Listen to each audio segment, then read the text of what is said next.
am here. Welcome to another live stream. And this week, I'm going to be talking to one of my best friends, online best friends for like the last 15, 20 years. It's a long time. Been a fan of his work since the early days of YouTube. I don't know if you guys even remember those, 2006, 2007. Just looking at mashups, and a lot of his videos popped up. And that's how I became a fan. Then a couple years later, friended him, and then it's been amazing ever since. So, ladies and gentlemen, without further ado, the man, the myth, the legend, writer, actor, producer, voiceover artist, all of the above, Mr. Phil Dragash. Writer, actor, producer, all of the above. Hey, Frank. All of the above. I'm so happy to be on I Want My TV now. I can't believe it. Is this the first time I was on? I believe so. On this channel specifically, Amazing. yes. Yes. That is fantastic. It's an honor. Yes. It's an honor, sir.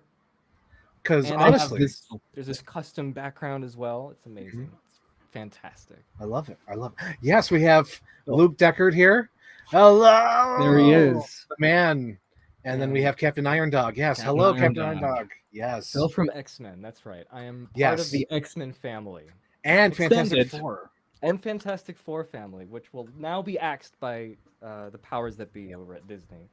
Yes. So it will be obsolete. Obsolete design. But no, it's been great being part of that family. They don't talk to me. They don't talk about me. That's just how it goes.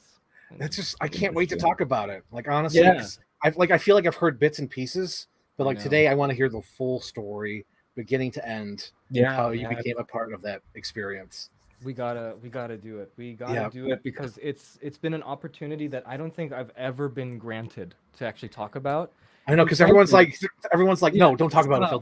Don't talk about it. Because I keep bringing it back to that because it is a certain point. It is a point. It is a kind of watershed moment in my young life that I don't think a lot of people, kids especially, like from in my age, especially in the state that I lived in Indiana, actually had. You know what I mean? So it's just a very unique sort of situation that I was in. So but everyone keeps saying, shut up, don't talk about it. It's enough talking about that because it's been so long. Because every time I bring it up, it's like, it's been a year, 2 years. So it just, these years keep adding up and it's like, it's far in the past, Philip, let it go. And I do let it go. But sometimes you just have to bring those personal experiences back because you have no new ones. At least not yet. I don't know. No, I know. I can relate. There was a time where I was talking about college. And as I was talking about it, I'm like, wait, that's been 10 years. So like I slowly been retiring those stories. I know. I've been slowly retiring them. But there's still stories I still talk about all the time because it's always fun because they're, oh my God. But one of them is like the Red Letter Media story when I met the Red Letter Media guys. That always comes up. Yeah. What about that one time? Sorry, I'm just going to go ahead. Hijack this. But what about that one time you had a picture with, what's her name? She played Gwen Stacy in Amazing Spider-Man. Oh, Emma Stone. Emma Stone. Before she was Emma Stone. You know yes. What I mean? Dude, that's such a funny story because, so there's a Paperman screening. It's a Ryan Reynolds movie produced by somebody. I think it was Paperman, yeah. And I went to go see it because it was going to have Lisa Kudrow and Emma Stone. And I was like, oh, crap, it's Jules from Superbad. I love Jules from Superbad. Okay. So I tried to convince my friends to go, and they're like, who's Jules? So I was like, whatever, I'm going.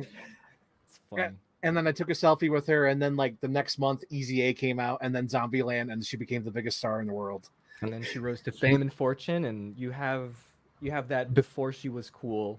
Picture. Memento. That is so cool. Oh my God, I still remember that. So cool. I still remember those photos you have, like that one selfie. It's wonderful. I use it because it's like one of my favorite things. It's awesome. It's awesome. It's a signature. Yeah, it's the signature. So Phil, I always ask you this. And I have to ask on top of the show, can anime be manga or can manga be anime? Oh, here we go. Okay.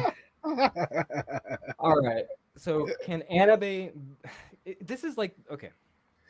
Can anime be manga? In a way, yes, because an anime can be adapted to a manga. There have been many situations like that. Famously, Neon Genesis Evangelion. That has been an anime first, and there's also a manga. Mm-hmm. And then what was the next one? Can manga be anime? Mm-hmm. See, now it's kind of muddling the thing because everyone, colloquially, we all just kind of mention everything from Japan is anime. It's Mm-hmm. just this blanket term. It's anime. But this is so dumb. I can't. But and okay, so yes, anime manga can be anime because there's so many anime that classically have been translated, like adapted from manga. It's like Mm-hmm. comics, movies. It's the same thing, but we don't call, but I think the biggest problem is that anime has become just this colloquial term that we use for Japanese animation and like a Japanese style, Japanese aesthetic, whatever that means to to this format. You know what I Mm-hmm. mean? And it is kind of like I do get sorry, I'm ranting now. You just It's unlocked something. it's just great because to me this is my inside joke because it's just a red Yeah, letter it media is. reference. Right. And I didn't even know that. I didn't even know that it was a red letter media reference. But yeah. Yeah, it's one of my favorite episodes when they go to the No Brand Con, where it's like an anime con, and somehow Right. Mike and Jay are there, and it just Okay. cracks me the hell up. But how far back was that? When was that? Like 2011, 2011. Yeah, there we because go. they reviewed Scream 4 for that episode. Okay. Was that the one where with the classic like the cutaway with Yeah, the get your manga dance stuff? on. Yeah, love it. Yes, Love it. that one. That's beautiful. Beautiful. Beautiful works of art. Yeah. But Yes. yeah. So the answer is I don't know. You're going to have to ask many more times after this. Mm-hmm.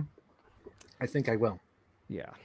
That's how it's going to go. Captain Underdog. Phil already heated after one question. I gotta get that energy out. There's always this energy that you come in. When a show starts, you really need to like throw something out there so you can be chill.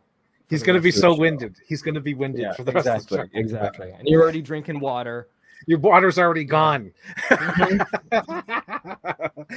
Okay, so Phil, I want to know, where is your origin story? Where did you grow up? How did you like? Because hang on. Let's wind the clock back a year ago. These cops and lawyers wouldn't dare cross any of you. What happened? No, but seriously, so how did you get like into movies? Like, what was that? Because like I'm sure we have a similar story. We might have. We go to the library, we pick up the Steven Spielberg book, Yes. we flip through it, and it's like Yes.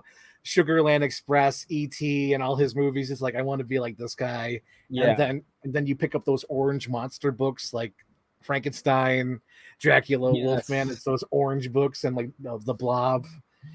Stuff like that. Yes. Yes. There's a very huge similarity here. Luke says you're too quiet.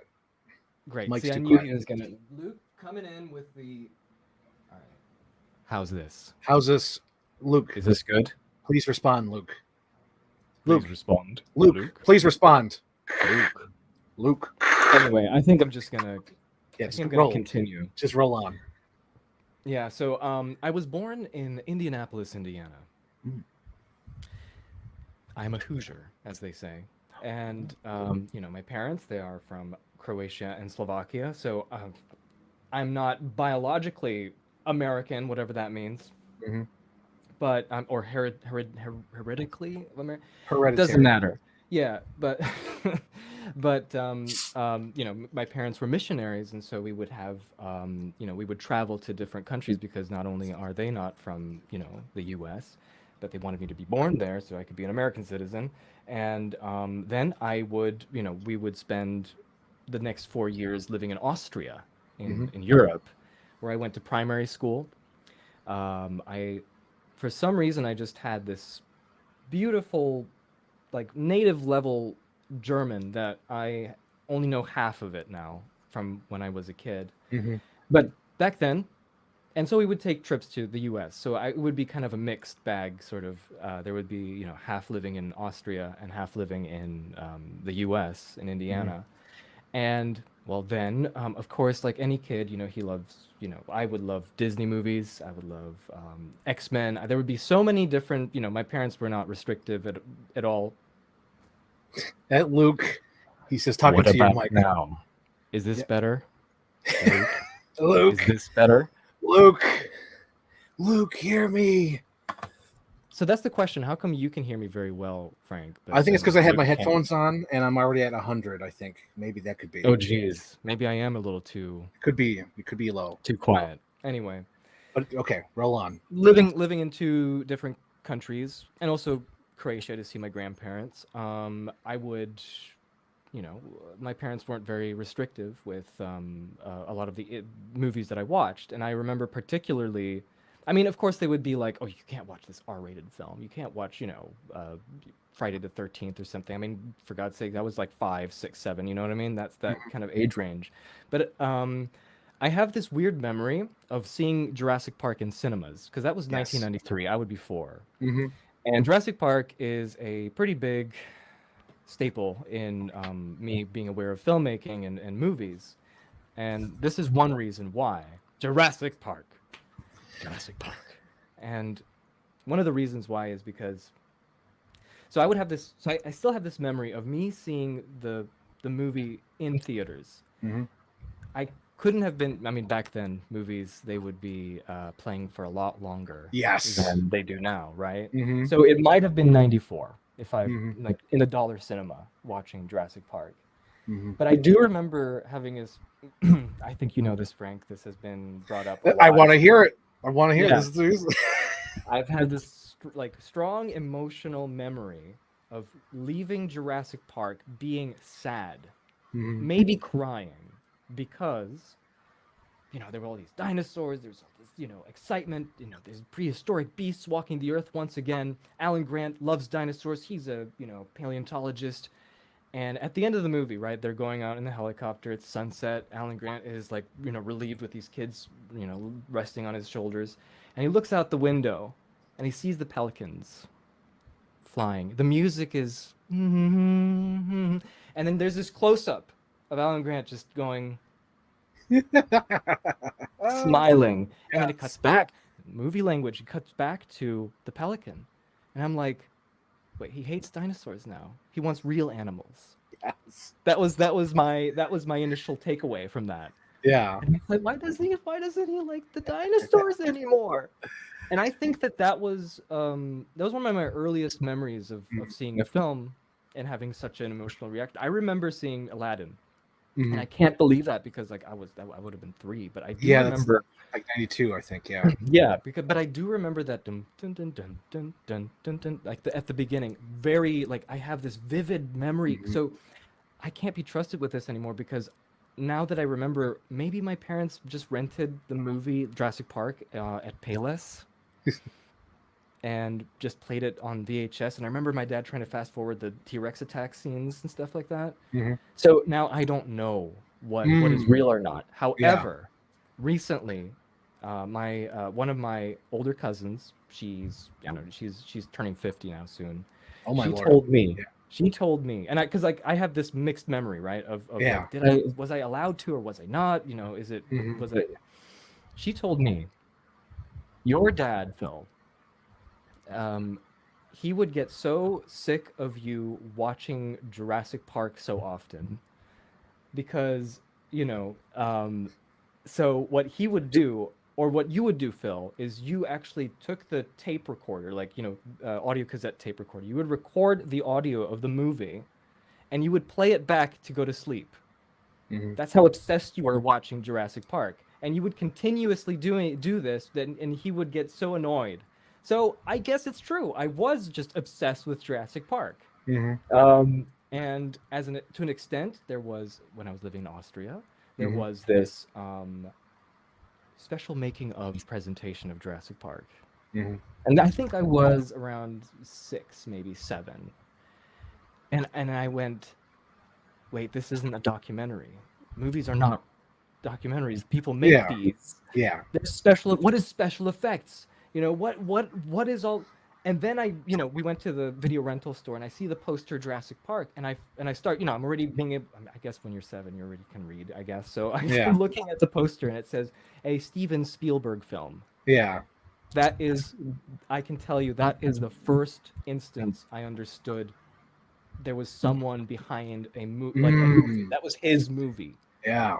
And I was just, what does this mean? what does this mean? There's a whole new door opening. That's And amazing. Wow. yeah. Similar, dude. Oh my god, it's so weird. What about you? Similar, so much shit, Phil. Oh my god. So I find it funny because when I've been talking to people who are like our movie buffs like me, it's always similar shit, and it weirds me out. It weirds me out because like there's all these people around the world who have like similar stories. So with me, my early memory, because I would call it me and you. I think you were in your podcast. It was you, Jake. I think it was Phil and Jake in conversation. There was an episode where you guys, podcast. Yeah, the old Poscat, correct? Poscat, where you guys were talking about like all the movies you've seen. So like I think it was like 2014, 2015. So I wrote down a list of movies that I seen, and I remember like my earliest movie memories are two of them. It's Cliffhanger when he drops the girl. So you're not gonna die. That I remember that clearly as a kid. But the scene from Jurassic Park I remember as a little kid, probably 3 years old because it's 93. The one I remember is the T-Rex roaring after he pushes the truck over and the truck hits the trees and he's like, and it cuts to the control room. Yep, I remember that clearly. Key check so minus so. Yep. Yeah. White rabbit object, whatever it did it all. But yeah, I was gonna say. So there's that, and then you said a tape recorder. Dude, there was a time where I loved movies so much, I would record movies on tape recorders. One of them was the same thing. Was Hannibal. I was obsessed with the movie Hannibal, so I would record that movie and just like listen to the movie on the long 2001 trips. Yeah, the one with the Ridley Scott movie. So I would do that. I also did that with Die Hard 2. I did that as well. And then the other thing you mentioned, oh God, what was the other thing you just mentioned? Oh yeah, how you saw names in the poster and then unlocked doors. Yeah. So with me, it was Last Action Hero, looking in the back of the box and seeing all the names, like, oh, John McTiernan, oh, Shane Black, oh, Arnold Schwarzenegger. And you see all the names and you connect to the other movies. Thing. Yes. It's amazing. Yeah. And it's those movies that unlock it. Totally. And you know, I owe so much to Jurassic Park. It's unbelievable. I had the toys, you know, I had the T-Rex. I had the red T-Rex, right? And you got to talk about the model kit. You got to talk about the model kit. And the model kit. So, I mean, there's other movies. It's funny how Star Wars doesn't come into the picture because, you know, I mean, people know me. They know that I really do adore Star Wars, but I don't have a lot of Star Wars memorabilia. I don't, you know, but yeah, that Star Wars doesn't actually come in until a little bit later, to be honest. Same here. But yeah, wow, okay, yeah, because my mom wasn't into sci-fi. Well, she wasn't into sci-fi, so I didn't get to see the Star Wars movies until like 97, 98, 99, towards that section of my life. Yeah. And it's funny. So I had a lot of Jurassic Park stuff, right? And I guess because I don't remember this because I was so young, but through other people telling me, I guess it's true. Everything is true. I was really obsessed with dinosaurs in Jurassic Park. It's not like that changed, but you're always drawn to dinosaurs. I'm always drawn to, it's my comfort place, you know. Sometimes I'm just done with I'm done with like all the stresses of the day, and I'm just like, I don't feel like drawing anything else except a T-Rex. I need to draw a T-Rex. But yeah, so let's go to that model kit because that was in December 1993. Yes. It was in Austria. I don't know if you have a picture of it. I posted a picture somewhere. You always post it. It's online somewhere. There's this beautiful 2 photos. One was the before and the other one was the after. The before was me giddy as a schoolboy holding the box, you know, like I have a T-Rex, you know, and it was beautifully, you know, printed. It had this well-painted dinosaur on it. I mean, it was 93. I didn't read any of this stuff. It just was a T-Rex, and it had that Jurassic Park sunset with the, you know, black palms and stuff like that in the background. I was, you know, hooked on that. And yes, that. Good stuff. And you know, I got the Raptor that, you know, you what do? Do you squeeze it? Yeah, you pull the legs back and the arms go. Pull the legs back and the arm, yeah. Electronic roar. Yep. Yeah. And I got those, and then I got the T-Rex, and I thought I knew that it was a model kit. At least I knew that you had to assemble the pieces, but I thought they were all painted. And I open it, and I'm just like, what do I do? Maybe if I assemble it, maybe the paint will magically appear. You know what I mean? You're 4. So Christmas Day, here I am gluing all those pieces together, and I'm like, it looks great, but wait, I have watercolors. Bring in my watercolor kit. And I get the red going, and nothing. It just slides off, right? It's watercolor. What was I thinking? And then that's when I kind of cracked. I kind of was just like, well, it's gonna be gray. What am I gonna do? Like what? And then I think my parents were kind of like, let's take a picture with your with your model. And there's this picture of me in my pajamas, holding the T-Rex and the little raptor on his tail, and looking like I've just witnessed a horrible murder happen. And Phil, this may shock you, but I also had a model kit. Oh God! Tell me. Better experience though. It was for The Lost World. I liked the box. I saw it, and then when I opened it, I think I was confused, and my mom's like, "Okay, I'm gonna." When what she did was full on mom mode. She put the thing together, and then afterwards she did like a dry brush, so it sort of looked cool. And then I would use that as like a toy, because like it was fragile, but I would use it as a toy sometimes. But I did like that one. It was from The Lost World, because I think there's supposed to be like two of them you connect together, because the bottom sort of was like a puzzle piece. But I only had the T-Rex, and the T-Rex was like crushing the Jeep. And then years later, I got the confidence enough to be like, I'm gonna really paint it. So I paint it. So now it's sitting in storage with my cartoonishly green, black, white paint on it. I'm sure if I were to add some details, it would probably look good right now. But it's so funny that years later, I'm like, I'm gonna finally paint my model kit. Dude, at least you have it. I don't know where that thing has been lost to the sands of time. Mine has. Like tears in rain. Like tears in rain. It's been really sad. So that was a very disappointing part. But at some point when we were back in the States, I remember my mom, was looking at Jurassic Park stuff and said, "Oh, there's that T-Rex you wanted. It's on sale." I don't know where she bought it, at Target, I think. Mm-hmm. But she got it, and it was nice, and I was happy to have that T-Rex, and I still have it, and its arms are gone, and it's somewhere in storage, and I could never get that fold on the back of the tail to straighten. Yeah, because it was always like that. And then how were your legs? Because I don't know if it was because mine were on clearance or whatnot, but the legs. Like this. Oh, they stayed that way because mine are all bent.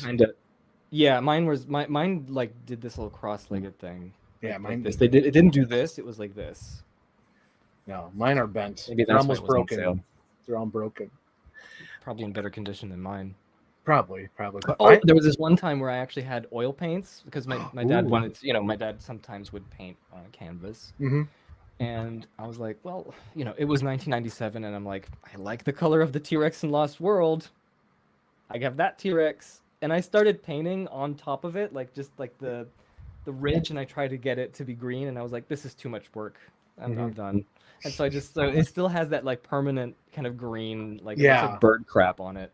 Yeah. So that's interesting. So your father was an artist as well? Well, no, he did on occasion. He wasn't like, he would admit to, like, he would always tell me, Phil, you are a real artist. I just do that for fun. I'm not really that good. I just sometimes have a little hobby. Mm-hmm. So yeah. So, but still, it's genetic though. It's in there. I guess it's in the bloodstream. I guess it is. If he had the will to do it, I guess that will just funneled into me. Yeah, it comes from the different generations. It's there. Yeah. Absolutely. Jurassic. I wanted to say Jurassic Park once again gave me other creative outlets where I wanted to make my own. Like I wanted to make my own tourist guide for Jurassic Park. I have pictures of that. Yes, where you draw the map and everything and try to. Yeah, I drew the map and I drew a couple of scenarios like an adventure mode, across the river where you take boats and you can see the herbivores, and then Jurassic World came in and it was like that's. I was like Leonardo DiCaprio. It was like they stole my idea, but it was wonderful. It was wonderful. So Jurassic Park did a lot. But I guess the filmmaking thing really came to when I realized people make movies. They have cameras, the video cameras. And I'm like, there was always a friend who had a video camera, but it was their dad's. So it was like we couldn't use their dad's, right? We couldn't fool around with their dad's camera. But in the year 2000, my dad finally said, we're going to buy a video camera. And we bought this JVC mini DV. It's like this small. a video camera, and finally I'm able to. And I was actually prepping to make movies. I drew my own posters. I was like, we're gonna make a mafia movie. We're gonna make this western. We're gonna make Indiana Jones 3. Or 4. We're gonna make a Lost World sequel. And I drew the posters with marker. And I was like I was like prepping my friends at school. I was like 4th grade, prepping my friends at school. Like, you're gonna be this part, and we're gonna make this. And I finally got the video camera, and that's where, I realized, wait, my movies don't look as good as the ones in Hollywood. Yeah. And from then on out, that's where all the movie making kind of kept building up. So with the movie making film, it never deterred me from trying to improve. You know what I mean? Oh yeah, because your stuff always improved. Because one of my favorite films, I got several favorite films that you've made. I mean, from your childhood. Yeah. One of my favorite ones is probably one of the earliest ones because there's no plot. It's almost like a Brian De Palma Mission Impossible, but the Pizza Hut. Brian De Palma, the pizza. The Pizza Hut. Explain it. Okay. What's the backstory? So, the thing you need to know, first of all, that thing was just a piece of junk that we filmed in an afternoon, right? Yes. We've made better movies. We made like Star Wars movies in our backyard. We've made I mean, like when this was at the time, this was 2002, so we were living in Croatia. My family was living in Croatia, and we would visit our house in the States every year for a couple of months in the spring. And I'd be able to reconnect with my friends from school in America and stuff like, and my neighbors and stuff like that. So when we were in Croatia, we were making like better movies because we just had a much more photogenic landscape to work with. Because we lived in a house on a hill, and right across the road would be this beautiful forest, and it would actually have literal castle ruins that you could get to, and like look at that real estate for filmmaking. There's so much more. It's so much more interesting. So I just want it's like your own studio lot. Yeah exactly. So I just want you to know that we've done better things than that, but the fact that I keep uploading it on Facebook, I love the Pizza Hut video every year, is because we mentioned the date. It's April 10th, and I think so one of our longtime friends who was our neighbor, his name is Waleed. He's the kid who was giving that intro at the beginning of the film in the car, because my dad was just taking us to Pizza Hut, right? Exactly. But we brought a video camera because he really wanted to film something, and I'm like, maybe we can use something that isn't our backyard for something. Yeah. And I think our imaginations went a little too wild before we went into the Pizza Hut, because I was imagining. I don't know if you know about this other story. Just give me a sec. Yeah. I was imagining like we were going to be able to take this and kind of film these sweeping shots of like the two guys coming in and looking at the looking around for the bad guy. Yeah. And the bad, I would have all these ideas in my head, but then the reality came in, and we were actually going there. We were just really shy. Yeah, you don't want to do anything. You're like, no. So it's not looking as good as I imagined again, and so, but we still went through. Yes, we filmed something. That's the best part. You still went through with it. And for people who haven't seen this movie, it is like a minute and a half of my friend Waleed in the car talking about how great this movie is going to be. We're going to be shooting soon, and get ready. This is going to be a good movie. Yes. And then the rest of that movie is just me kind of awkwardly filming Jake and Waleed coming into the Pizza Hut, but before that, coming out of the car with their guns, going, "We heard there's an FBI here," and then getting into the Pizza Hut, and we did the scariest thing ever, where I was actually not in the same table. I was on the table on the other side. That I thought that was such a brave move for me to do, because what if the servers would come and ask me for my order? Dangerous. and then I would be the Russian spy or something, and they were like, he's getting a pizza, so we're gonna put this audio tracker on the pizza, and then we're gonna have him eat it, so we'll be able to track him down. Yeah. And then we, in the middle of this filming, obviously our pizzas came, and we just wanted to eat our pizza. And then when it was over, I think we were just like full, and we were kind of gave up on the entire thing, because then there was just like 3 shots of just me going, like, why do you want to, hurt me? And they're like, you gotta come with us because you're the bad guy. And then they get into the car, and then we just filmed the rest of it really quickly as a joke. And I don't know why, but I edited it. Like, usually this sort of thing would have been like, you're gonna forget about it, but somehow I put it in my computer, and I'm like, I'm gonna put some of that Sims jazz music on there. It was from The Sims. And then and that's it. Bob's your uncle. That's amazing. And for some reason, it's still. I just love the juxtaposition. That's the thing that I get away. That's the thing that I take away from it. Is just a minute and a half of this is going to be such a good movie, guys. I love it because it's just a bunch of kids, excited to do something, and then like the nostalgic era of that Pizza Hut, because that Pizza Hut is long I think gone. that's the other thing. Yeah. That's I miss that old Pizza Hut. Yeah, I miss their buffets. Oh my god, they don't have those anymore. They don't have those anymore. It's all For like everybody, takeout.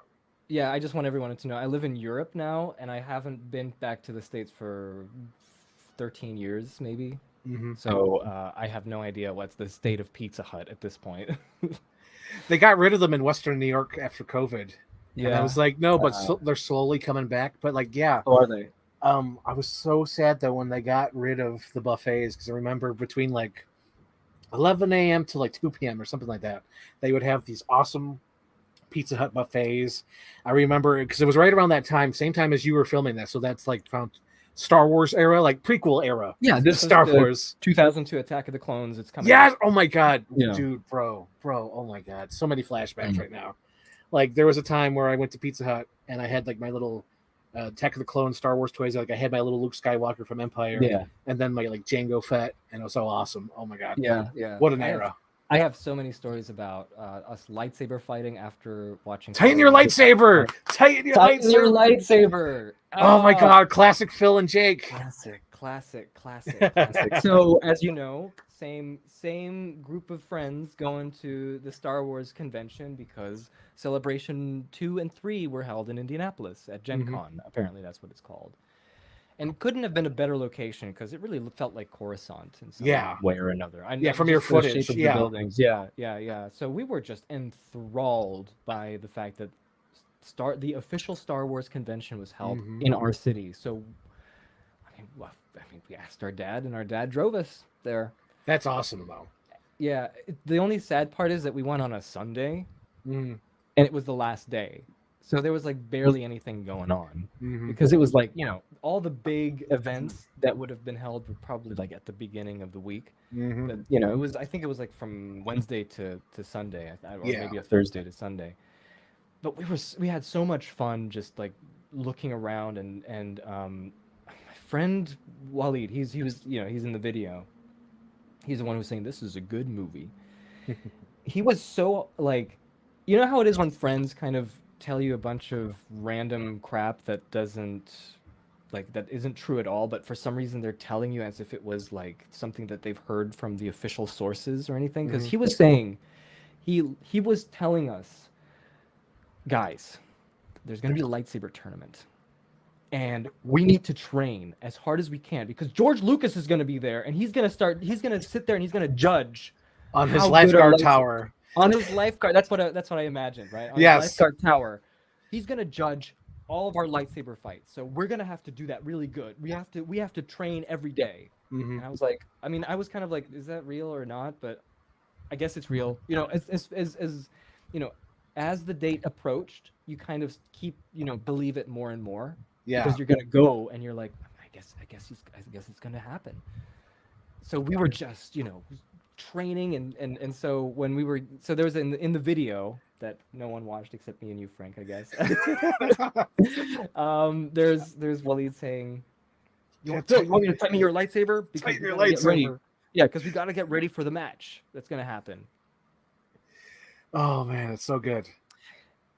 I mean, needless to say, that was nonsense. It was real to me, Phil. It was real to me. It was real to us until we came there, and then I was just like, none of us even spoke about that lightsaber tournament because we knew it was kind of like it's in your imagination. Yeah. Yeah. Yeah. But I totally get that though. Like when you're a kid, you have like this mindset, like, oh, this is what's going to happen, and you get there, and Yeah. it's like, no. Yeah. But what I like Yeah. about your video though is like it's like one of the earliest days of conventions where it was treated more of a Thank you. Comic-Con Yeah. rather than a Star Wars religious retreat. Because nowadays it's like a cult where everyone's dressed as a Star Wars character. Everyone has there's so much, like the cosplay scene has, like, I'm looking at that footage, and I even saw some other footage on YouTube of the same event, right, in 2002 in Indianapolis.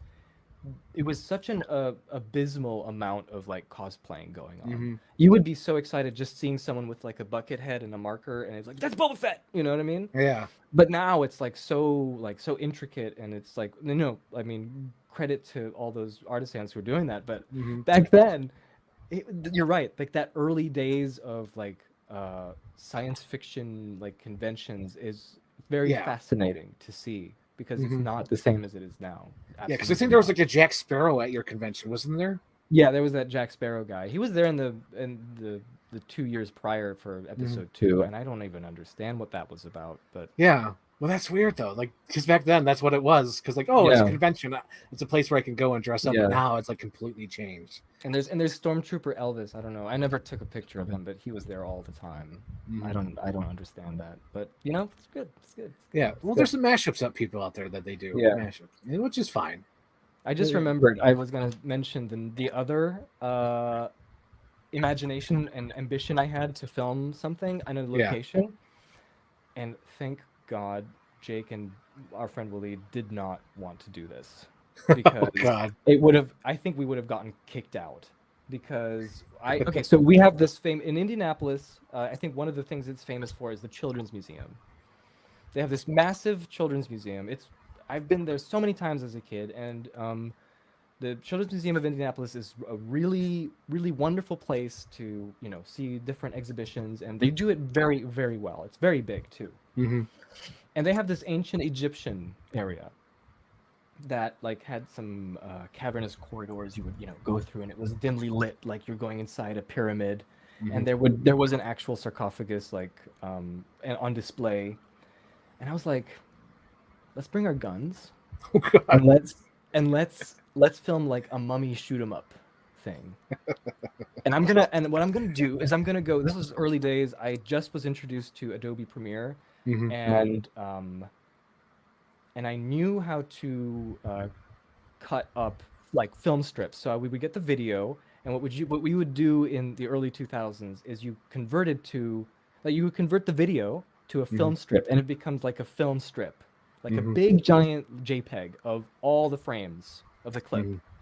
And I would move that to Photoshop, and that's how we would do those lightsaber effects, because I would actually frame by frame paint the lightsaber in and add a glow.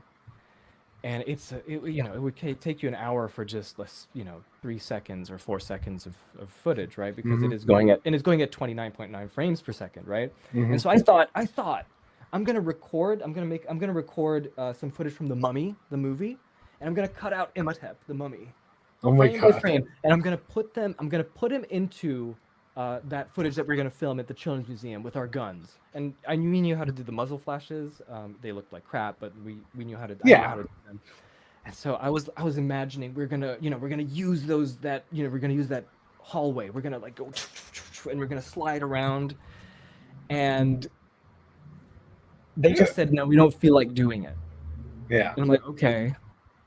But I still want to go and film something. So my dad took me, by myself to the Children's Museum, and he volunteered to be the cameraman just so he could film me wandering around. And I didn't bring any guns. Yeah. I didn't bring anything. But man, like the original idea of that would have been so embarrassing. And I don't know what would have happened, but I'm so glad they just said, no, we don't feel like doing it. So crisis averted. There's still some footage of me looking at a sarcophagus inside a museum, and I mean, I still edited it and put music, and I thought it was cool. Yeah, that's all it's all about, man. It's all about being creative and putting things together. I get it. I totally get it, Phil. Yeah, so we did. Yeah, go on. No, go finish your thought. We did a Terminator too. We did a Terminator movie. Oh my gosh. I never edited it though, and I actually found the footage, and I was thinking to myself, do I just spend a day and just kind of edit it together and see how it looks like? Maybe I will. Maybe you will. That'd be This cool. is 2002. Vintage. Oh my gosh, Vintage. the lost film. But I was going to ask Yeah. about another one of my favorite films, starring Rob Harkins and his Born in the USA shirt. It's one of my favorite ones. Jurassic Park 4. Yes. That was the magnum opus of my, early 2000s filmmaking, amateur filmmaking career. Because this movie, while it didn't have a script, we never scripted our movies back then, but we did film it over a period of more than one day. Because most of the movies that we made were just in an afternoon and it was done. This took us. We even did reshoots. We did pickups. Oh my gosh, that's awesome. Like because we were right. That was in Croatia, so we had these forests and stuff like that, and we would find different like areas that looked interesting, and I thought let's add on to the movie, because this was at a time where my older cousin, his name's Stan, he was on our Matrix Minute podcast. He introduced me to film editing, like digital editing. And I was blown away by the fact that you could actually you didn't have to bring your boombox and press the play button for music, for soundtracks, and record it at the same time. You could actually put it in post, and then you can edit things that you didn't want. So I didn't have to be like action record. I could just be like record action, and I can cut that out, right? So that was at that time. Reshoots, it's official when you do reshoots. It's official when you do reshoots. It was an event. And Jurassic Park 4, our Jurassic Park 4 came to existence because I was just mad at Jurassic Park 3 when I watched the movie in 2001. I think particularly because the Spinosaurus, just killed the T-Rex. Yes. And I just thought... Devastating. I just didn't like it. So I wanted to make a Jurassic Park 4. And I don't know if you know this, but the inspiration comes from me misunderstanding a line that Ian Malcolm says in Lost World. Because I never understood, when you're a kid, you don't grasp the subtext, and you don't grasp like the context as well of like what people are talking about in scenes. And when Ian Malcolm's talking to John Hammond in at his abode, yes, and he says, so there's another island, no fences this time. I interpreted it as, oh, he's making another Jurassic Park, but it doesn't have fences. Okay.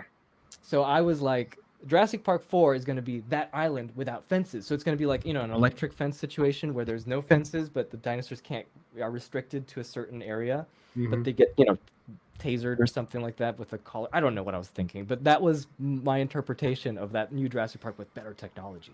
Yes. And so we made Jurassic Park 4, and it had my younger brother, who, when you have a younger sibling, any sibling, and you want to make a movie, of course he's going to be your main character. He's the main character.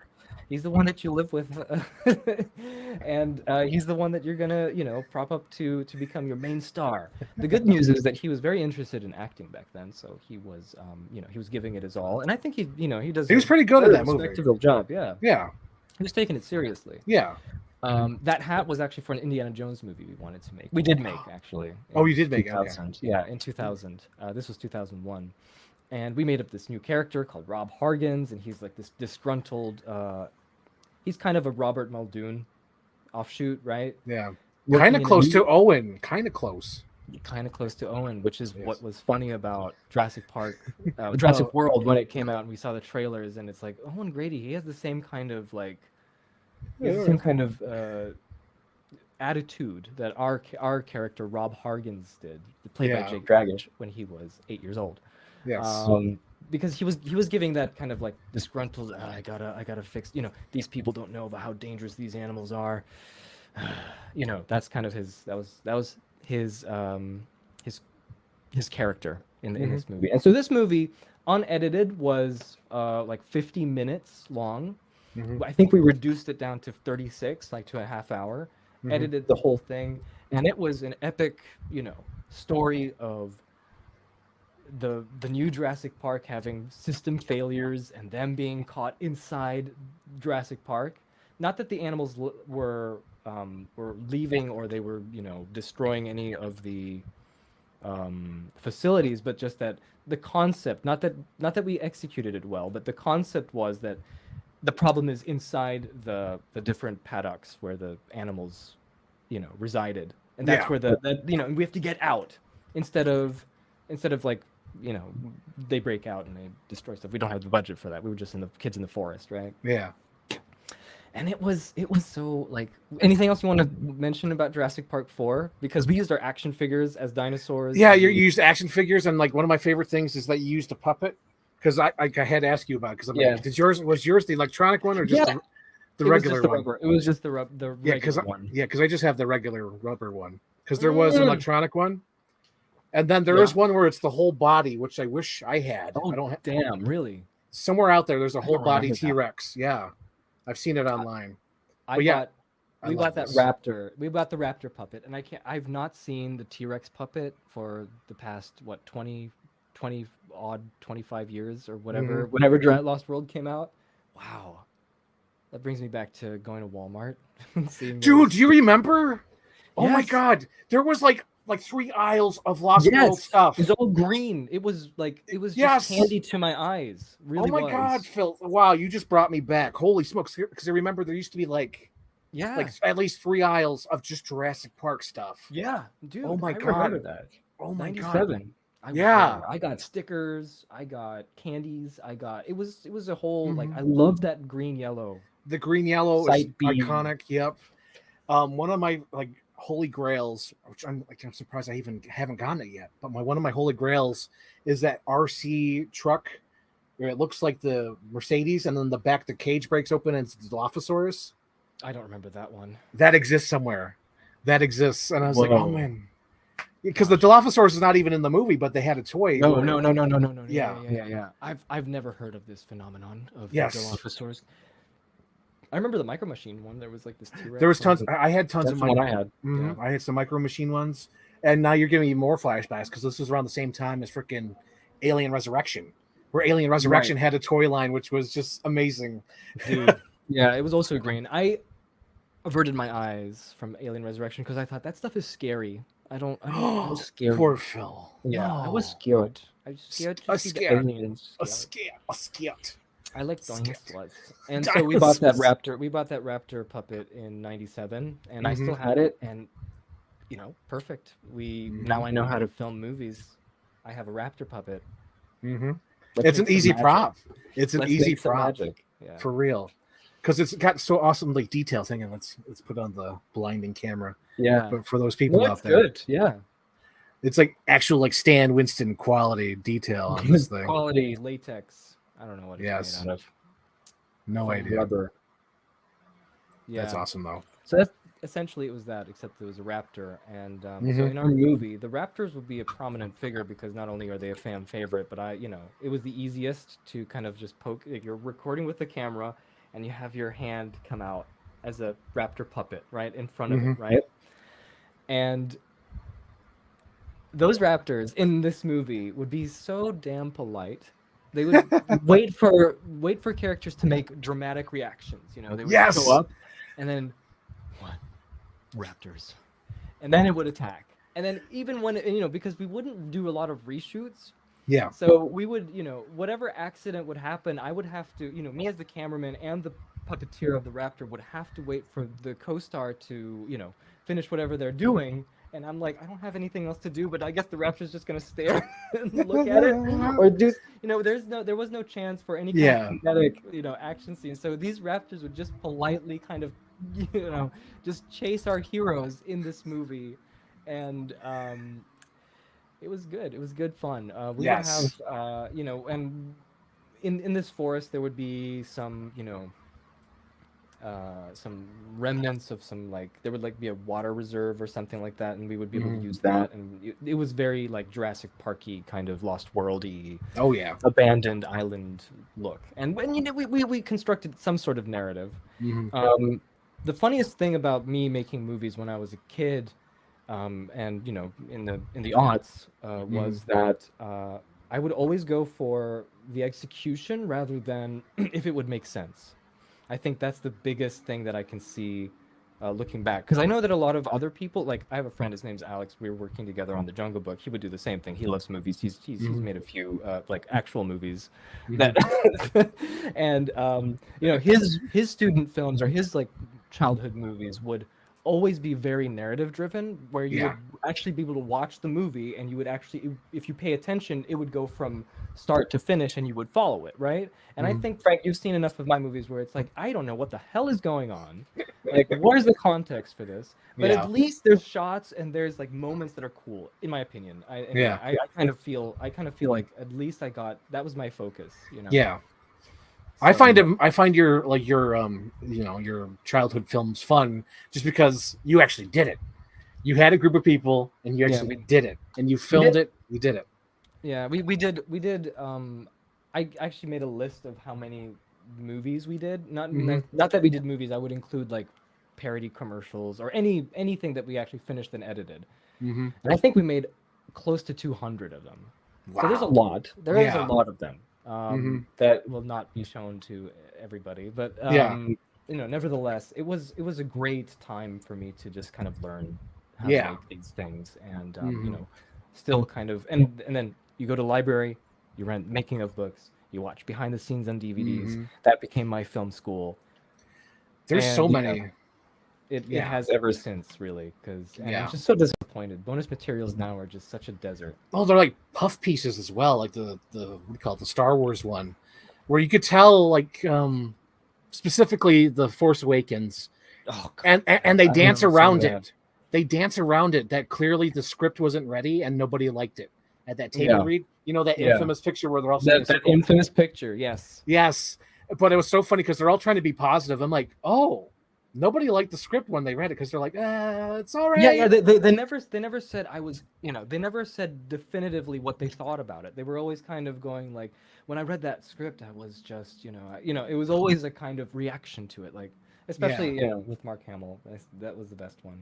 And The Last Jedi, that's another one where it's like, oh my god, they're just wasting money on stuff that they didn't need. Did you watch the documentary? The Last Jedi?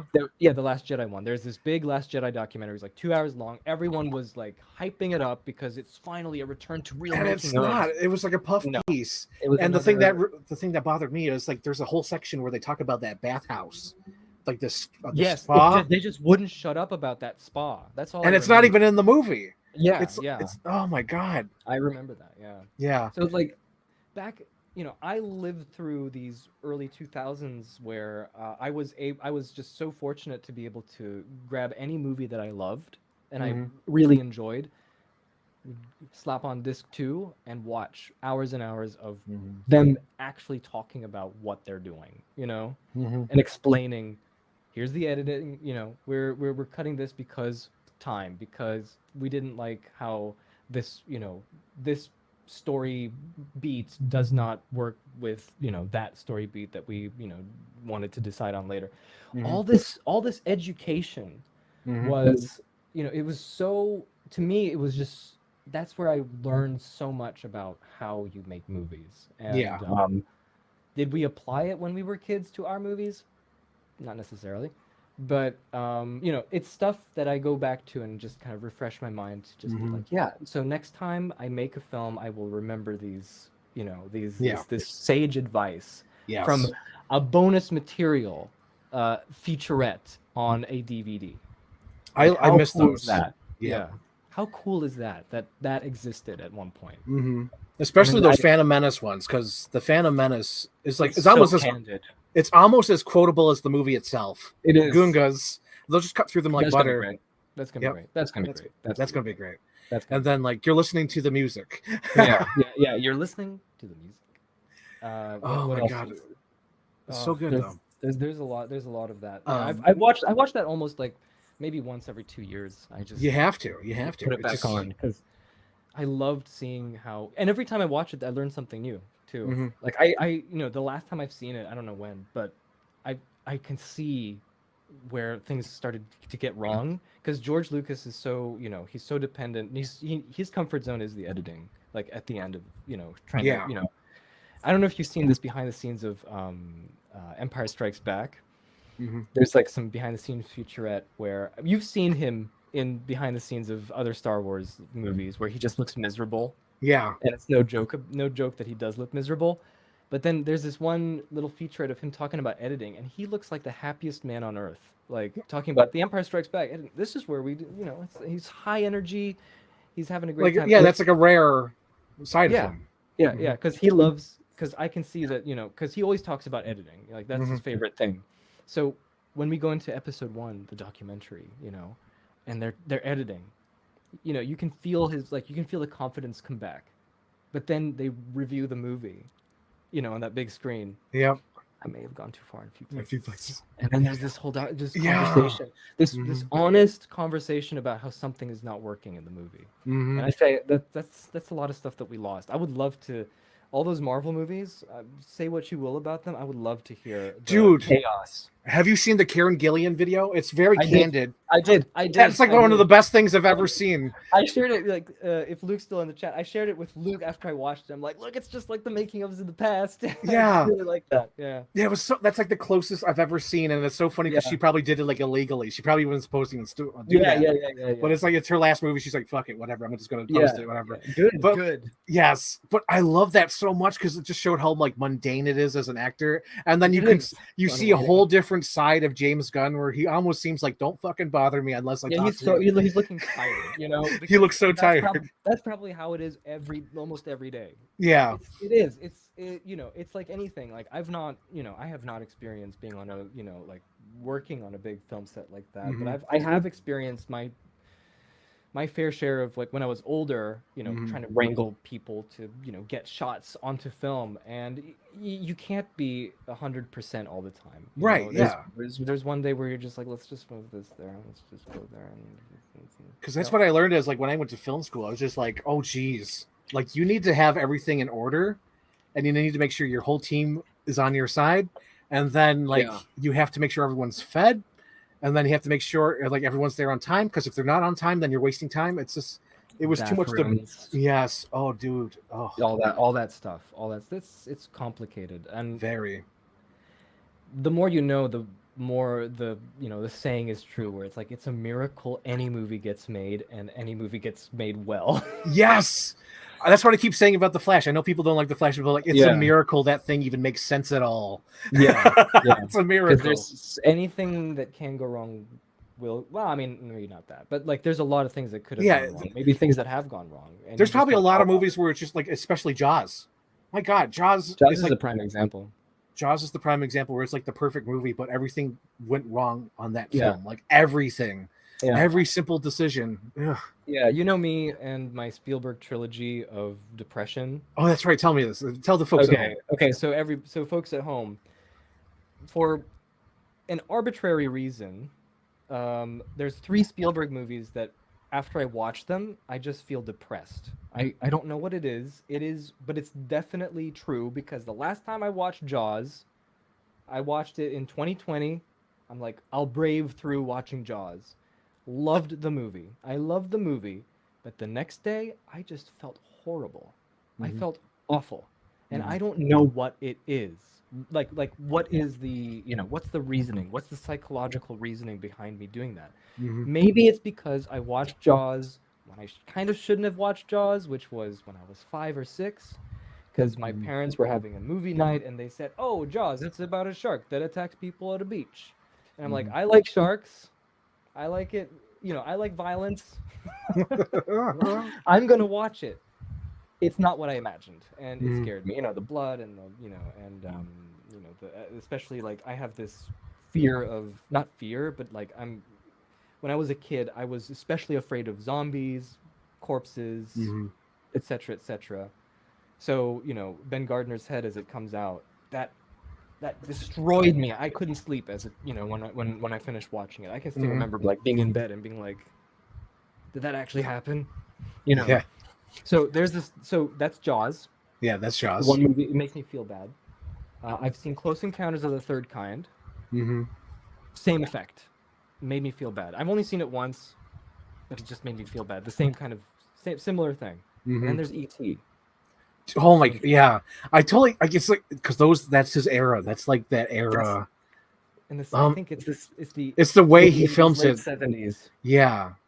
There's something about that. So everything from the 70s that I see, other than Star Wars, ironically, Star Wars, happy, fun, awesome. I love 1978. Star Wars was, 1977, 1978. That is so cool. It doesn't make me feel bad at all. But everything else, the short shorts and the, and the it's like the aesthetic and the and the dust. It feels like everything was dusty back then. Just felt like everything was covered with soot. And I can't get away from it. I don't know what it is. The film quality, it's like the fuzziness.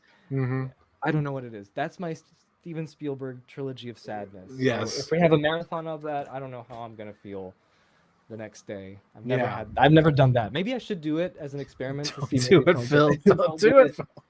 If I'll maybe conquer that effect, but it's always been there. It's always been there. Yeah. I can see that because all those films have like that sort of like a soft filter, and they all have that intimate moments with the families and like love and loss. Like all three of those have those feelings. They do. Because I was thinking about that too, because I'm not a huge Raiders guy. I'm not a huge Indiana Jones guy, I should say, until this year. So when I finally rewatched them, no, seriously, Phil, here's the thing. Okay, I'm going to explain again because I don't know if you watched the podcast or not. I've watched the podcast. Oh, you have? Okay, so anyway, for the folks at home who's tuning in for the first time, I watched Indiana Jones when I was a kid at my aunt's house, and then pretty much stayed away until like 2007, 8, when Kingdom of the Crystal Skull came out. I bought the trilogy on VHS, widescreen trilogy on VHS, watched it then, and then watched a little bit when I went to California, met my friend Alan and all that, because we would quote Belloc. We would quote all that stuff. But then I haven't watched it since then, so I'm not a huge indie fan. But where was I going? Oh, yeah, so I was watching behind the scenes of this, going back behind the scenes. But it was just so fun seeing how Spielberg was sort of like no one wanted to touch him because he had flops. No one trusted him. Right. And just seeing George Lucas like stand around like a fucking mob boss. He's just like, no, you don't mess with my boy. My boy here. Have you noticed that? I've never noticed that until you told me, but it all checks out. It makes sense. It totally makes sense. This was after 1941, right? Yeah, after 1941 and Jaws, the over budget, over schedule disaster that didn't make any money, right? Yeah. So you're right. George Lucas, he's like what happened. Yeah. And he said, I got something better than Indiana and than James Bond. Yeah. And then because he seems so cool and behind the scenes of those like that Raiders especially. I believe it. Oh my god. I believe it. And it was so funny too because like he's just like standing there like it's gonna be like the best movie ever or something. Yeah. He really is. He's like standing in that like the hut in the desert. He's like, this like I make movies for me, and this is a movie that's like I don't care if anyone goes sees it. It's for me. And he's just so badass. I'm like, oh my god. I tweeted. Oh, not tweeted. I think it was an Instagram story. But like, there's more like recent footage of him like at the Indiana Jones premiere where he's just like a frail old man, and I'm like, oh my god, I'm gonna cry so hard when that man dies. Because he did so much. Too. He did so much for cinema. Not only his movies, but for like his friends' movies. Like No, he seems like a really good guy. He really does. Like, and his vision. Yeah. There was an interview. He underscore like he really undermines himself. Well, not undermines, but he just like he. You know what I mean? Like he kind of like downplays himself or whatever. Yes. That's what I meant. Yeah. But like, there's an interview where there's the artist who made this cool Star Wars design, and he put it on there, and he said that one's gonna be win. And then George Lucas came in there, he's like, I want bum, and I'm like, wait a minute, like, why'd you pick those? Because he finally got the courage to ask George, like, why'd you do that? And George is like, well, the reason why I picked those 3 designs is the audience only has like 3 to 8 seconds to figure out the spaceship and how it works and how it flies. Yeah. And it's like, who thinks of that? It's like that's his mindset. That's what he's thinking. But it's good, I think. I think that's a really good intuition. Yeah. I think. Anyway, I mean, I know what people say about the prequels, but at least there's something memorable about them. They're at least there's something that you still remember about them. After 20 odd years. That's the most amazing thing about that. And he sacrificed the prequels on the altar of digital cinema. You know what I mean? To get these video cameras into the hands of the film industry. Yes, and then even probably inspiring you because you're a kid at Yeah. that time getting the digital cameras. And then I heard about digital cinema in you can film movies with digital cameras, and I was like, great, I don't have to worry about, because I knew about the process of film, and like I knew that it was noisy, and I knew they were heavy, and I knew that you would have to wait a day to watch the dailies. And I'm like, I don't want that. I want to see it on the monitor. I want it immediate, right? And I thought we can edit on the spot. When we're filming a movie, we can edit at the same time. That's what got me excited. Yeah. And it's good that those prequels were the ones who bore the brunt of of the digital development, because it's good stuff.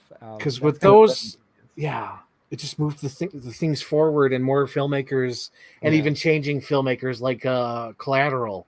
I think Collateral was all done on digital Collateral cameras. was done. Yeah, I kind of like that. Doesn't that look interesting? Yeah, because it has like that film grain. Oh, not the digital noise grain. Yeah, Because that it's digital noise thing, and it has the slower shutter, because with digital, the ISO can be pushed up, so you can take in more light, and you don't need to, and then you can push the shutter down, and then it has this weird video-y like motion, but it works so well for Collateral. It works so well for Collateral. It's one of my favorite movies, and it was probably the first Tom Cruise movie that like made me a huge fan. I think that's the one. That's the one. Is it because you saw Cruise in a different role, like he wasn't before then? Because my mom would keep me away from Tom Cruise movies just because she was so bored of him. She was like, "Yeah, he's always Tom Cruise. He's always Tom Cruise." But then I saw like the trailer or like the poster. I don't know what was. Is either the poster or trailer, because there's a huge poster in the Regal where he's just sitting there with his gray suit, and I'm like, I need to see this movie. Whatever this movie is, I need to see it. Right. Yeah. And that's like, I think that's what really kind of started my movie going experience, was like 2004. Because before then it was like always off and on again at the cheap dollar theater or on home video. But like I think 2004, 2003 was like the year where it's like, all right, going to the movies and experiencing them. Because I think it was also closer as well. Because I think we'd have to go like an hour or two away, and then they opened a closer theater nearby. So I'd start going more often. But that was cool. Cool. Collateral, man. Also, Luke, I'm looking at the comments because I'm actually not looking at them very much. I am looking at you. Oh yeah, we gotta get to that. That's the. Oh, I guess we can go to. Let's talk about that. All right. Well, the year is 2004. My dad said, if you're so interested in movies, why don't you just take a year? This is what happened. Take a year off of high school, and do film school for a semester instead. And I'm like, can I do that? He's like, yeah, sure, let's do it. And we did it. I actually took a whole semester off of high school. I had to graduate a year later than all my peers, which is no big loss in my opinion. And so I enrolled to this film school in Michigan, and I need to talk to them into the mic. Luke, is this better? It is better. That's the yeah. But I could hear you the whole time. But staying alive.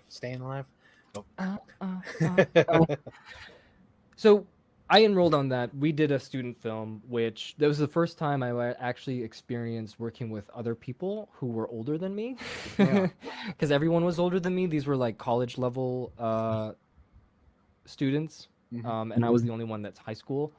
And I lacked the social intelligence, I would say, to kind of, we don't have much in common, right? I think that's a good bedrock for this story, is that I just didn't have as much in common with college age kids than my age in high school. And even in high school, it's like I only had my clique of people. I really wasn't very sociable in general. So thinking about talking to people who just have a whole different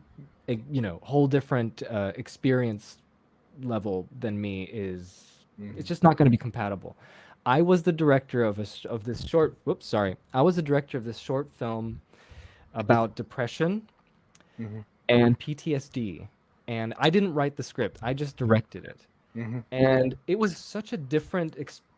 It was so different from commanding my younger brother to do things and my friends, because I had all these other people who one person said he's going to be in charge. He's going to be the gaffer. He's going to do the lighting. This other person says they're going to be the script supervisors. They're going to read the script, blah, blah, blah. There's the other person who's going to do the sound, So I had this whole crew, and they got all the logistics in order. So we filmed it at a friend's place, at their house. We brought lights. We brought this and that. And I was a little shocked that I knew more than they did about how to film the movie, but I was not brave enough to do it. So I just let them do their things, and I wasn't directing because I was too shy.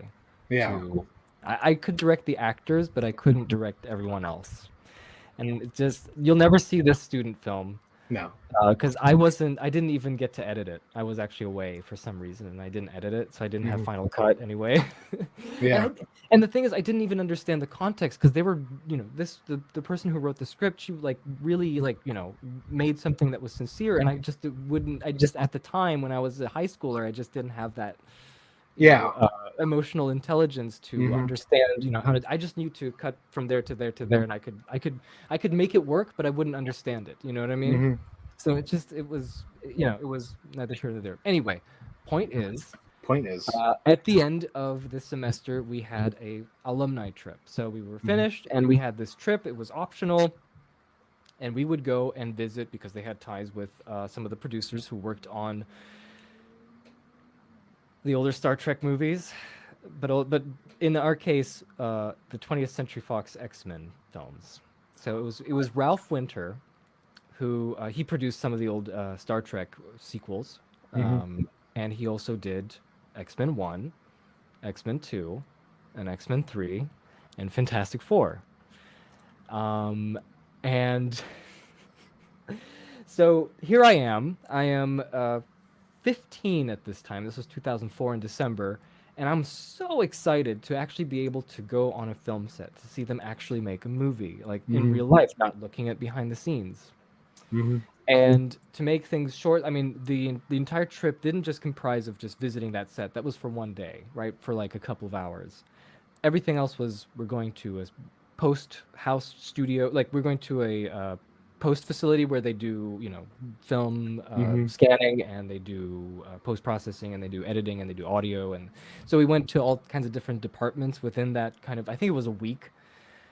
But it's the first time going to Vancouver, Canada. I've never been to Canada before, let alone Vancouver. And so the first trip was to see the filmmakers in action on Fantastic Four. And I was doing my research, going on IMDb. Who's the director? Okay, Tim Story, got it.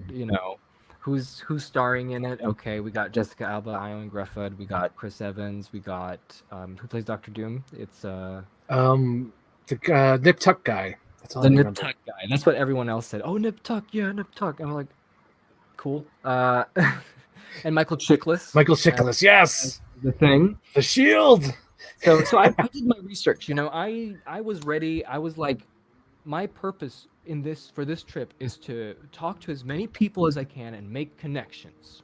I'm gonna do this. Me, 15-year-old Phil. I am ready. Did I make a logo for did I make a fake poster for Fantastic Four? And I don't know. You might have. I might have. So here we go.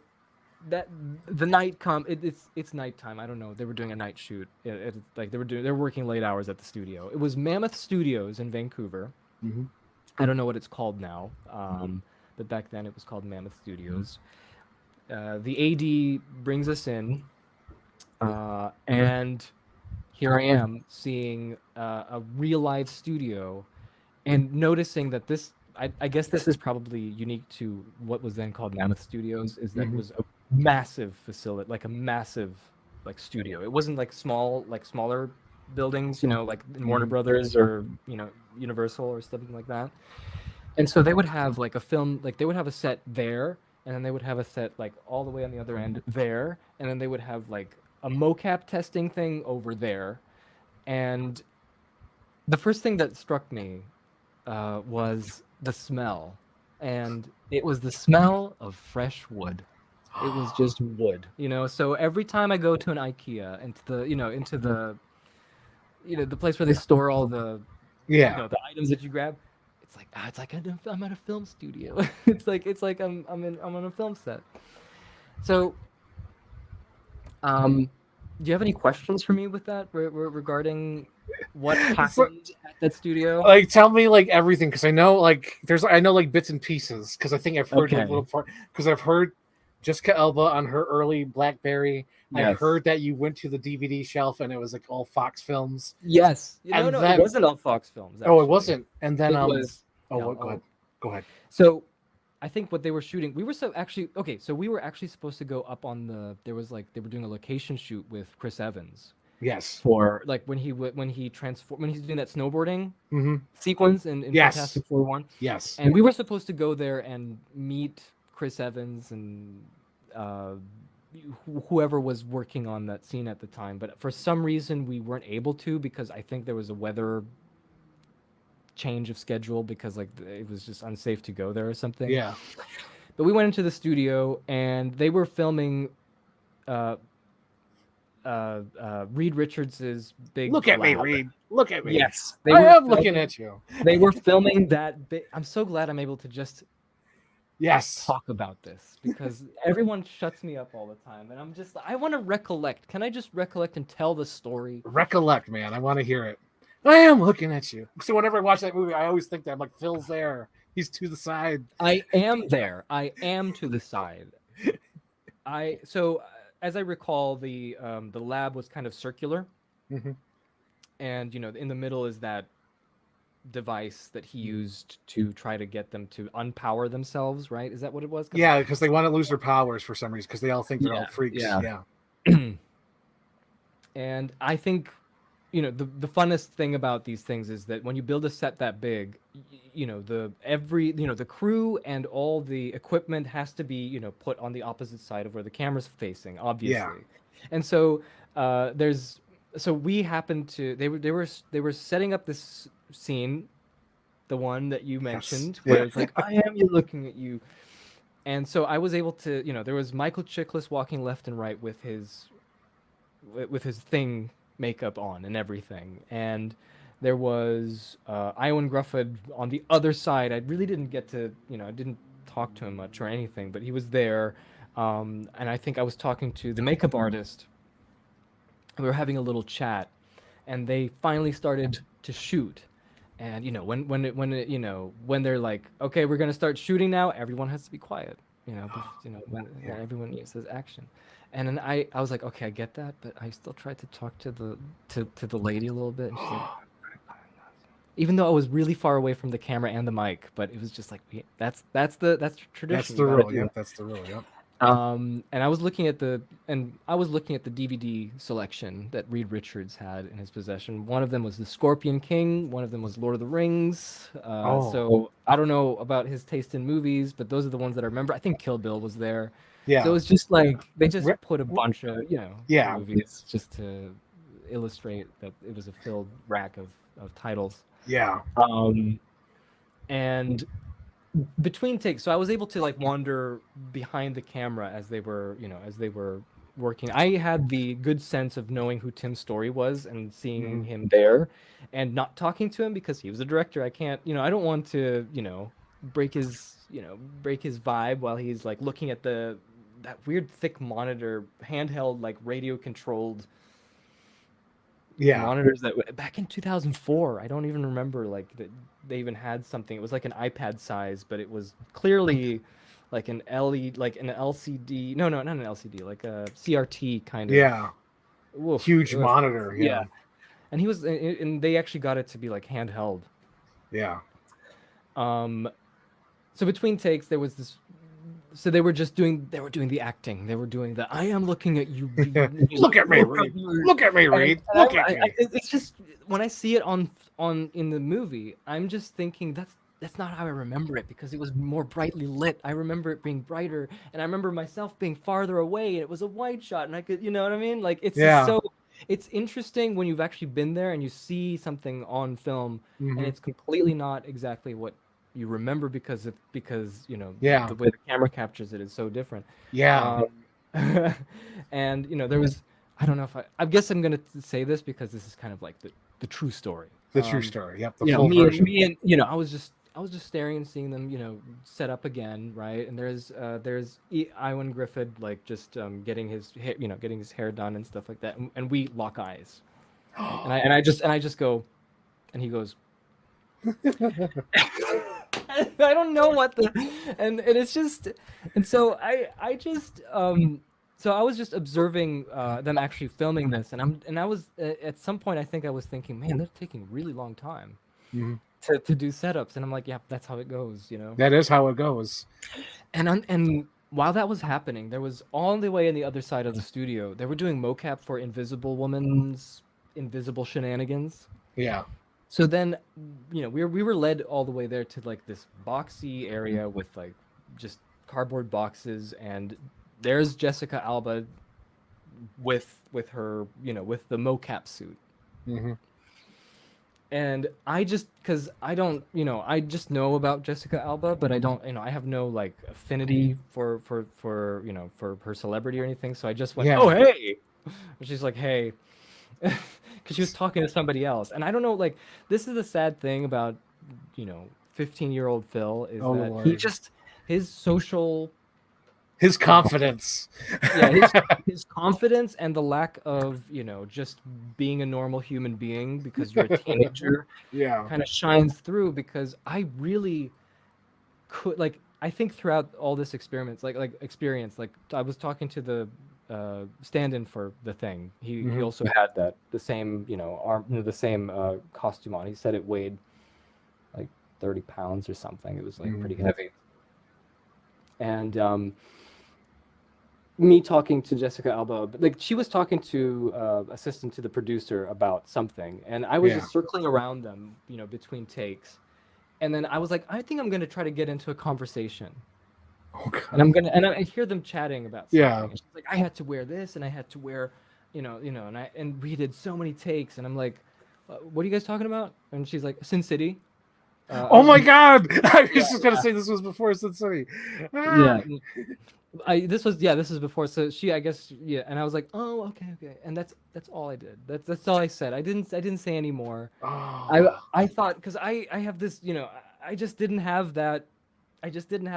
Like, there was something that was, there was this barrier of maturity that I just did not cross because I was just too young.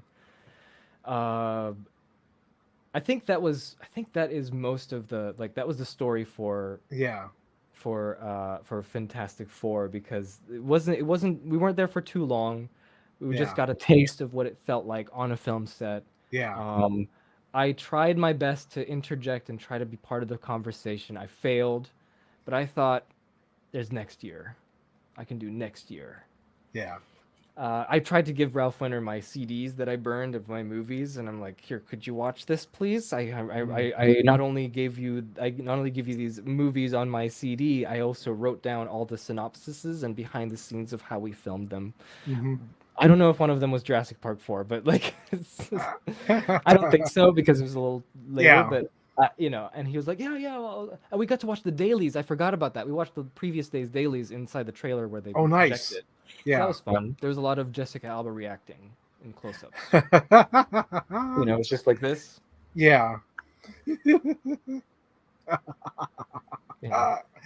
Oh my gosh, that's awesome. Yeah, and so that's 2004, right? December, yeah. Yeah, wow. And so the next year, this time it's X-Men: The Last Stand.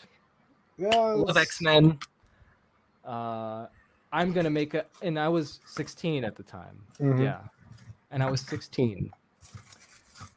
So I'm like, this time, no foul-ups. What's that from? No foul-ups. I don't know. It does sound familiar, but I'm not sure. Is it from something? Space Jam? Could be. It's been years since I watched Space Jam, honestly. So this time, no foul-ups. Oh, but I had bragging rights when I came back to high school, because I had the call sheet, and I was like, look, it's the call sheet from Fantastic Four. I still have it somewhere. I just don't know where it is. Yes. I have both, the X-Men one and the Fantastic Four ones. They're somewhere, but yeah. So next year happens, back to Vancouver. In between that, I actually went to like the Los Angeles. We had a Los Angeles alumni trip as well, but I met David, and I didn't meet him. He was just at a cafe with us. David and Weiss, he wrote Shrek 2 and many Rugrats episodes. but yeah, we went to the Kodak Theater. I think you've been to these places too, right? That's kind of weird, Phil, because like if this is 2005, Yeah. yes, I was at the Kodak Theater in 2005. Yes. Was it May? Oh, it was afterwards because it was during the summer. Me and my mom went to Los Angeles, and around that time, it was because we saw Batman Begins at the Chinese theater. Oh, yeah. Okay. Yep. We had Kingdom of Heaven was playing at that time. Yeah. For me. Mm-hmm. Yeah. So we did all the Hollywood ships stuff. passing in the night a year or two before we ships passing in the night.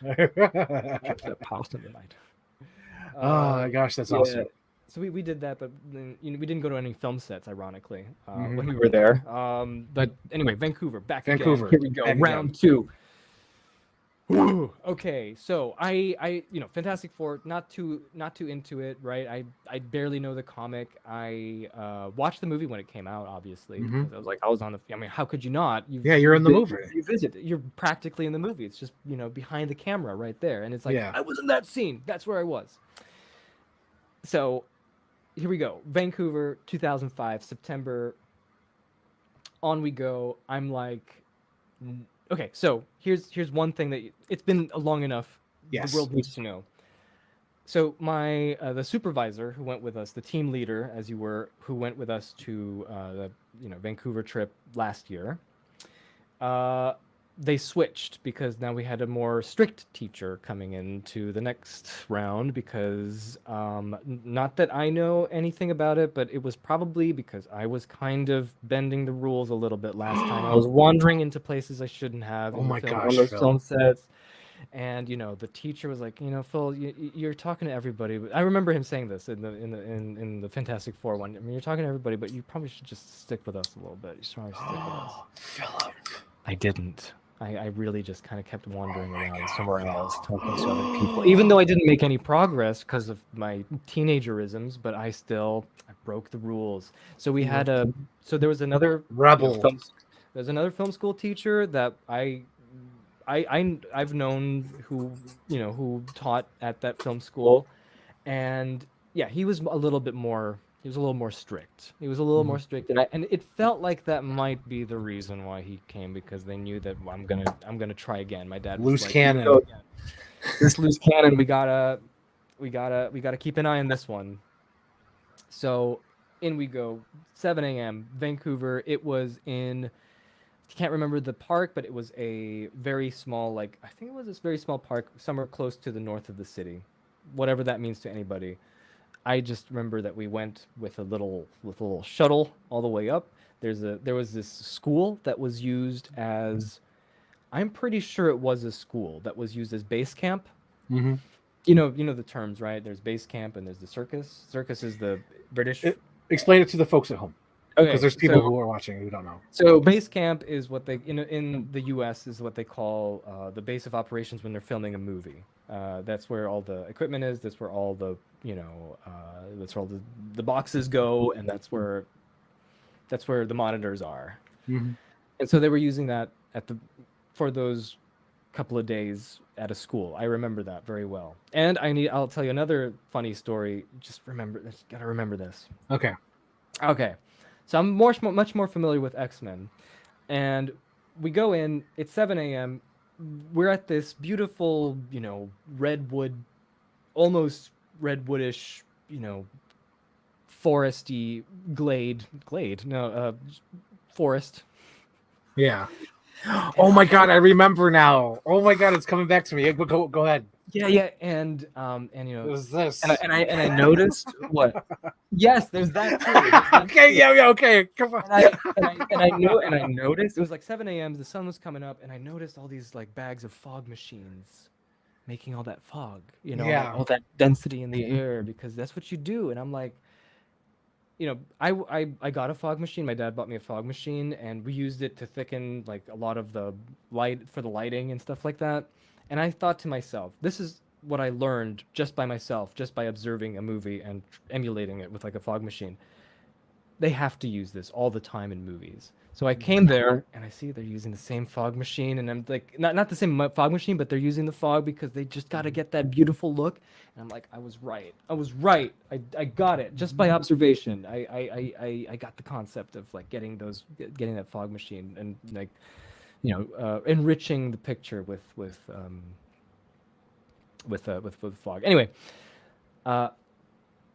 in another truck goes, not a truck, in comes another shuttle, and out comes I think it was Aaron Stanford who played Pyro. Okay. And then there's Famke Janssen in her Phoenix, red. Yep. And then Ian McKellen comes out as Magneto, and I'm just like, it's Gandalf. I was like, it's Gandalf, Stormcrow. And I was excited because I didn't expect any of these people showing up, right? Yeah. Like, I've watched X-Men. It's Magneto. He's there. He has the costume on and everything.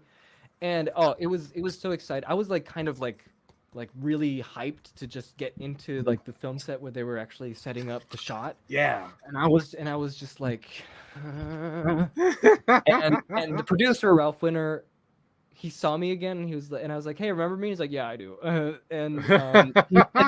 He took our group all the way to meet all the other actors. So Serene, here's the students, and he shook my hand, and I was just like, "Whoa, that's awesome." So things, I thought things were looking up. This is great. There's Famke Janssen there. There's Ian McKellen there. There's all these other characters from that scene that you might recall where Serene is doing this big speech. Remember, they wish to cure us, but I say we are the cure. We are the cure. So that's what they were setting up. And I remember that our lead, our guide, leader, our film school teacher. Yeah. I think he had to go somewhere and he wasn't there. Oh no. Yes. And I was like, that's great. This is my opportunity. So I did it. I started wandering. I wandered all around the set. I was wandering. There's a lot of extras, right? So there's like a lot of these guys being the Omega mutants, and I was like, what's the Omega thing for? And so I started trying to talk to as many people as I could, as you do, because I'm so curious. Yes. Then Brett Ratner comes along, and I'm like, and then I say, oh, you did the Rush Hour movies. I never saw the Rush Hour movies. What? Okay, go ahead. No. And he goes, and he just goes, yeah, I did the Rush Hours. And okay, and I, again, it's the same as last year where I just had, it's just I couldn't make conversation. What am I gonna say? Yeah, because I would, because what I would, my teenage mind would have said, oh, I would, what shot are we doing? Because I want to see the shots and I want to know, it's like, I know make what you will about Brett Ratner, but at the same time, I know that he's directing a film, and you don't want to just start, who's this stranger just talking about? Who's this kid talking about like what shots he wants to do now? That's where my mind was. So I talked to all these extras sleeping in barrels, like those not barrels, the what are those things? The ones with the one. You put dirt into it and you wheelbarrows. Oh, wheelbarrows. There we go. Yeah. And I'm talking to people there, and and so I'm just looking at the monitors, see them setting up those the video village, as it were. I see the lights coming up. They put they're putting these girders up there with the strings so they can like have these lights fill in for the back, and then there's a bunch of people working, and then their making of crew comes in too. So there's a making of crew, and I start talking to one of the making of crew cameramen. Oh my god. So we have a conversation. I don't know what I was talking about because I was 16. I don't remember. So I'm asking like, will this be on the blue, will this be on the DVD? And I start talking about the extras that I loved on the X-Men DVDs, and he's like, yeah, we're hoping to do that for X-Men 3 maybe, stuff like that. Yeah. And I'm like, ooh, those are HD cameras. Yeah. So I'm like, because they have now these HDV cameras now Yes. instead of like the standard definition. Yeah. Yeah. And I think I might be wrong, but I think now that I've kind of talked to one of the cameramen, they started filming behind the scenes footage, and I was clearly in some of these shots. Oh God. In the behind the scenes, I know because he, we kind of warmed up a little bit, so he like, so I was in some of these shots, and there was this one time where they were, after they filmed some of these takes where Ian McKellen did the "they wish to cure us" and stuff like we that. are the cure. I was standing between I don't know, like one of the producers or ads or whatever, and Ian McKellen, who they're both sitting looking at the video feed, and I was in between them. And I remember Brett Ratner making a weird joke at that time where he instead of Ian McKellen says, Magneto says, Homo sapiens, and then Brett Ratner just goes homosexuals, and everyone laughs, and I was like, haha, and I was laughing, and and the video guy was recording it. I remember because I saw him. That footage is somewhere in 20th Century Fox's vault. You're in the archive somewhere. I am. So and there's a few of these like these bits and bops. And when the Blu-ray, like when the DVD came out, I really, really, really wanted to see the behind the scenes, because there's got to be at least like my hand, there has to be at least like my sleeve, something. Yeah. There is footage of that day. Yeah. I'm not in it. Of course I'm not in it, because they can't get clearance. Like, who is that random kid? Like, they're not gonna put him on a DVD without my permission. So anyway, I talked to the guy who plays the Quill Man. Yeah, cool guy. He's like, he became such a like you've seen him in. So from different... Lost. Yeah, he was in like Saw as well. That's right. He was in Star Wars Episode 7 and. That's right. Yeah. Yeah. He's a JJ guy. Yeah. Yeah, and he didn't even know that like Bill Duke was in the movie, and I was like, Bill Duke's in the movie. He's like, Bill Duke's in the movie, and I'm like, yeah. And he's like, who's Bill Duke? From Predator. He didn't know, and I felt so like, wow, I know more than they do. What is this? Like, I feel on top of the world. I talked to Famke Janssen's assistant, and it was so awkward. I'll tell you this awkward story. You don't have to if you don't want to. This is so awkward. You don't have to. You don't have to. It's not even that bad, but it's okay. It's very very awkward to say this, but like, she's like, Famke was talking to her assistant from like up on that elevated area where they were filming. Yeah. Mm-hmm. And her assistant said, "Oh, she's gonna go to her trailer," and I'm like, "Can I come too?" And I didn't mean it that way. I didn't mean it. Oh my God, Phil! Because like the context wasn't like, I was just like, and the good thing is that she just ignored what I said. And moved on. Yeah. And then I was like, wait a second, that was no, I didn't even think that. But like looking back, I'm just like, oh my gosh, what did I say?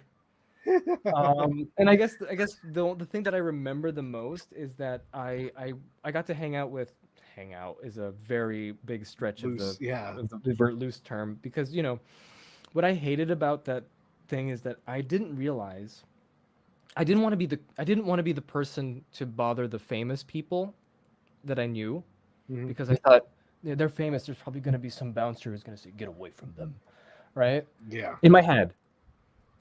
But I did bother everyone else that was actually working. That's you know what I mean? Like, in retrospect, you could have bothered the actors. Exactly. Because they're not doing anything. Nothing. But you're bothering the people. I remember. I still cringe at this. I still remember the miracle workers at Jurassic Park. You're bothering. I remember they finished that speech, that Magneto speech. They were going into, I don't know, they were going to do some close-ups of Jean Grey, and they were quickly changing the set, and they were changing light fixtures and everything. And there was a man sitting there, like looking at this big folder, Mm-hmm. and he was just like writing stuff and doing things, and I just approach him and say, "So what do you do here?" And he's like, "Oh, I'm the script supervisor. I'm actually taking care of the continuity." And I'm like, "Wow!" And I start talking to him about what a script supervisor does, right? And like, look, God bless this man. He was so patient with me, Mm-hmm. but he was working. He was clearly trying to do something here. And look at what the script was going to be for the for the next scene. It's your fault, Phil. And I'm talking to him, and then I don't know if this was him subtly trying to get me to not talk to him, but he's like, we should probably go somewhere else because they're working right now here, and he moves this to another area, and I follow him, and I don't know where our discussion ended because it's a little vague. It's a long time ago, but Yeah. I'm so embarrassed that I was bothering this man who was clearly working, and over there on the other side, there's all the cast, from that, in the close up. Like there's Vinnie Jones, there's that those other Omega mutants that the lackeys. There's Aaron Stanford with apparently a wig, because me and Luke watched X-Men the Last Stand a couple of months ago, and he says, "Is that a wig?" And I'm like, I've never noticed that was a wig. That was a good Luke. That was a good Luke. Yeah. Was that a wig? And so over there, they are just like sitting around, laughing, doing absolutely nothing. Nothing. And you could have talked to them. And I could have just talked to them, because I remember, I don't know what her name is, the actress who played the one who's like, I know you can control metal, and I know that you're the, I'm really fast, and I know that you're a category 5 mutant or whatever. And she was, I don't know. And she was talking about how she got to kick Halle Berry's ass and stuff like that. And I could have like, I was standing there just like listening to them talk, and I didn't do anything. Like, I didn't talk to them, but I was bothering everyone else. Then Ian McKellen walks up with a pizza, eating a pizza. He eats pizza? He eats pizza. My God. Yeah, amazing, right? I would not expect that. I would not expect that Ian McKellen would eat pizza, honestly. Yeah, so Ian McKellen's eat, like, they had pizza on the set, like for breakfast, I guess. And again, it's just like Ion and Gruffin. We lock eyes, and he goes, and then he walks up next to me, stands there next to me. Oh my God. I'm here, he's there. He's eating a pizza, and he goes, Death himself from Last Action Hero. Death himself from Last Action Hero. and he stands there, and there's like a beat, right? Like a dramatic, and he goes, how are you doing? And I just go like this. Oh my God, Phil. Oh my God. And then there's a little bit of standing, and then he just walks off somewhere else. Someone talks to him or something. Phil, Gandalf, Death himself. And it was like September. I think it was September 21st. So it was one day off of Bilbo's birthday, and I was just like, like the stars could have been just a little more aligned for me to just have been, just I can't, and I blew it. I just didn't. And plus, like, Hugh Jackman was supposed to be there. Oh my God! But they decided they're not gonna shoot that scene where he's like, going through there. So they do the whole speech where he's like, they wish to cure us. But here's the thing: I will remember all of the takes Ian McKellen did for that, and even some of the crew members were like, man, when he starts a speech, he really gives a speech, because those takes were great. Like, I still remember, because if you look at that wide shot where he's like, they wish to cure us, but I say we are the cure, because he's supposed to, the idea is that it's a sarcasm. They wish to cure us, like they wish to cure us. You look at that wide shot, like I know where I was when that take was filmed. You know what I mean? It's amazing to think about, especially now because it's an old movie. So it's like, oh, it's old, Yeah. So it's not like Avengers. It's like old X-Men, Yeah. And you were on the ground floor. You were there. But Sir Ian McKellen's different takes were so interesting, because when he started, he was, they wish to cure us. He was like really like giving it his all, and then I don't know. I barely saw Brett Ratner direct. I don't know what that means. But like, I haven't seen him go like, that's great, but do it a little bit like that. I have not seen that. And I find that interesting, because I think a lot of people don't like Brett Ratner very much. So yeah, that's interesting. Wow. So it's just kind of so we all went for lunch. We were invited to go to lunch as well. Mm-hmm. And I could have sat anywhere I wanted to. I could have sat next to Syrian. I could have sat next to Famke Janssen. I could have sat next to. What do you think I did? What do you think? By yourself to the side near the trees. By myself to the side near the trees. Are you serious? Oh my god! No, I was with my other film school people. You had me worried because that's where I'd be. Yeah. And it's just like I just keep messing this up, don't I? But I'm 16, But it's okay, Phil. It's okay. You don't know these things at the time. No, you don't. You don't know. And then I was pitching to Ralph Winter, the producer. I was like, I printed out. This is cringy. I printed out my fan posters of X-Men 3. Oh my gosh! You might consider this. And he's like, I mean, we already have posters, so we're good. But thank you. Yeah. I just the amount of I don't know. I think for them, they just don't remember that. That's just another day. It just sticks with you. But I totally understand what you mean, Phil. Because I'll give you my embarrassing story. So when I met John C. Reilly, John C. Reilly. Yeah. So we just came out of the theater. We just saw Clash of the Titans. My friend needed a book from Barnes and Noble. So I'm like, all right, I'll go to Barnes and Noble with you. I'll wait. And then there was a section of LA tourism books in the front. And I'm looking at him is that John C. Reilly? Because my friend's in line. My friend's in line to buy the book. And I look over there. I'm like, is that John C. Reilly? Because he has this jacket on, baseball cap, and glasses. So he's trying to be incognito, Yeah, it's the Marvel Cinematic Universe undercover. Yes. So I'm like, is that him? And my friend's like, no. I'm like, come on, let's go say hi. He's like, no. I'm like, what if it's him? If it's not him, then whatever. And my friend's like, no, I'm going to cash out. So I'm like, all right. So I walk over there. And I'm like, excuse me, are you John C. Reilly? And it was like this. The reveal was like, yes, I am. Because he looks, because it was the baseball cap down. Because he's looking at the book. And then he looks like, yes, I am. Oh. And I said quietly, oh my God. And he says, stay calm. So this is around the time where I was filming the Frank Ireland show. So I had a camera on hand.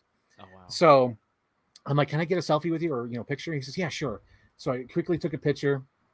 And I turned around and I said, oh my God, I loved you in Step Brothers. And I walked away and it was all clean and cut, whatever. But I regret saying that because I had only seen Step Brothers once. It's not my favorite John C. Reilly movie. It's the first one I could think of because I loved him in Chicago. I loved him in Magnolia. I loved him in Talladega Nights. I loved him in all these better movies. Any of these. And the first one that came to my mind is Stupid Step Brothers. And I love, because one of my favorite songs from Chicago is I'm Mr. Cellophane. Yes, I'm I said Step Brothers, and that was the most embarrassing thing. Oh my gosh. I do have some other moments, but that's my huge one. So I want to let you know that you're not alone, Phil. Not alone, I'm mucking it up. Well, at least you didn't pitch your own posters. I think the weirdest one of that would be because oh God, Phil, it's caught on film. I got to find it, but my friend beefed it so hard. So we had in college, we were invited to go to the cinematographer luncheon where all the famous cinematographers go there. Okay. So there's famous ones there. We have Wexler's there. We have the guy who did Taxi Driver, all these films, Deer Hunter, things like that. So our guy says oh yeah, this guy directed this movie or he did the cinematography of this movie. So my friend Wynn has all this information that he's learned from the teacher, goes over there to talk to the guy because he thinks that he is, beefs it because the teacher gave him bum scoop. So every movie he mentioned to this guy, oh, you lit this movie, right? He's like, oh no, I didn't do that. No, I didn't do this. So he completely beefs it. I got it on camera. And then he comes to me after, he says, I totally beefed it. And then we find our teacher there. And he says, oh, yeah, I met the guy who did this movie. And the teacher says, yeah. He's like, no, he didn't. He didn't direct any of this movies. And then at the end, there's a montage of photos that I do. And we actually did meet the guy who did all those movies, but we didn't know it was that guy because we had the names mixed up. Oh, man, you got But it was so funny. But it's on film forever. That's awesome. That's actually kind of awesome, to be honest. Yeah, but because the guy we met at the photos was Hansel Wexler, which I forgot what he did. Right. Yep. But we did meet Shelley, the guy who did Jurassic Park 3, because I was like, oh. And there was one we wanted to meet, but the thing that was annoying about him is he was so famous. wherever he moved, there was just a huge crowd that moved with him. So just like yeah. So when he was in the building, it was hard to navigate through the building. So when everyone wanted to eat lunch, no one could eat lunch because he was standing by the lunch, and it was Roger Deakins. Oh, of course it was Roger Deakins. Oh my god! Yeah. Wow. But that was that was the time where it's like my friend Coley beefed it with wrong information of the person. Oh my gosh! And then another. I do have another funny moment. I got two. I'll talk about two of these funny stories just to share because I want you to know, like, you're not alone, and there's some great stories here. So the other one was I went to see Richard Kelly. And on the way to the theater, I saw this little Inglourious Bastards poster, and I stole it from the street because it was just on the street, so I stole it. So when I was sitting there watching Richard Kelly's Q&A, I'm like, oh my god, I don't have anything for him to sign. So I showed him the poster of Inglourious Bastards because I had him sign the back, and he looked at me, what am I signing? And he looked at me and says, oh, it's an Inglourious Bastards poster. So I have like a back of the poster signed by Richard Kelly because I didn't have Donnie Darko on me, and I did not bring Domino with me because I had Domino because he wrote Domino. He wrote Domino. Yeah, and I didn't bring it because I'm like, he's not going to do signatures. It's just do a Q&A, right? But there was actually a meet and greet at the end, and I was like, oh my god! So it was so funny. And then the other story, because like how you were a part of the movie, I feel like I'm part of the Dark Knight Rises. So okay, at the the chase scene when they're going down the streets of LA, and it's like Catwoman and the big giant truck with the bomb in the back. I'm in, like, there's some shots because they cut between like 3 different locations. Because for that scene they filmed in LA, Chicago, and like New York.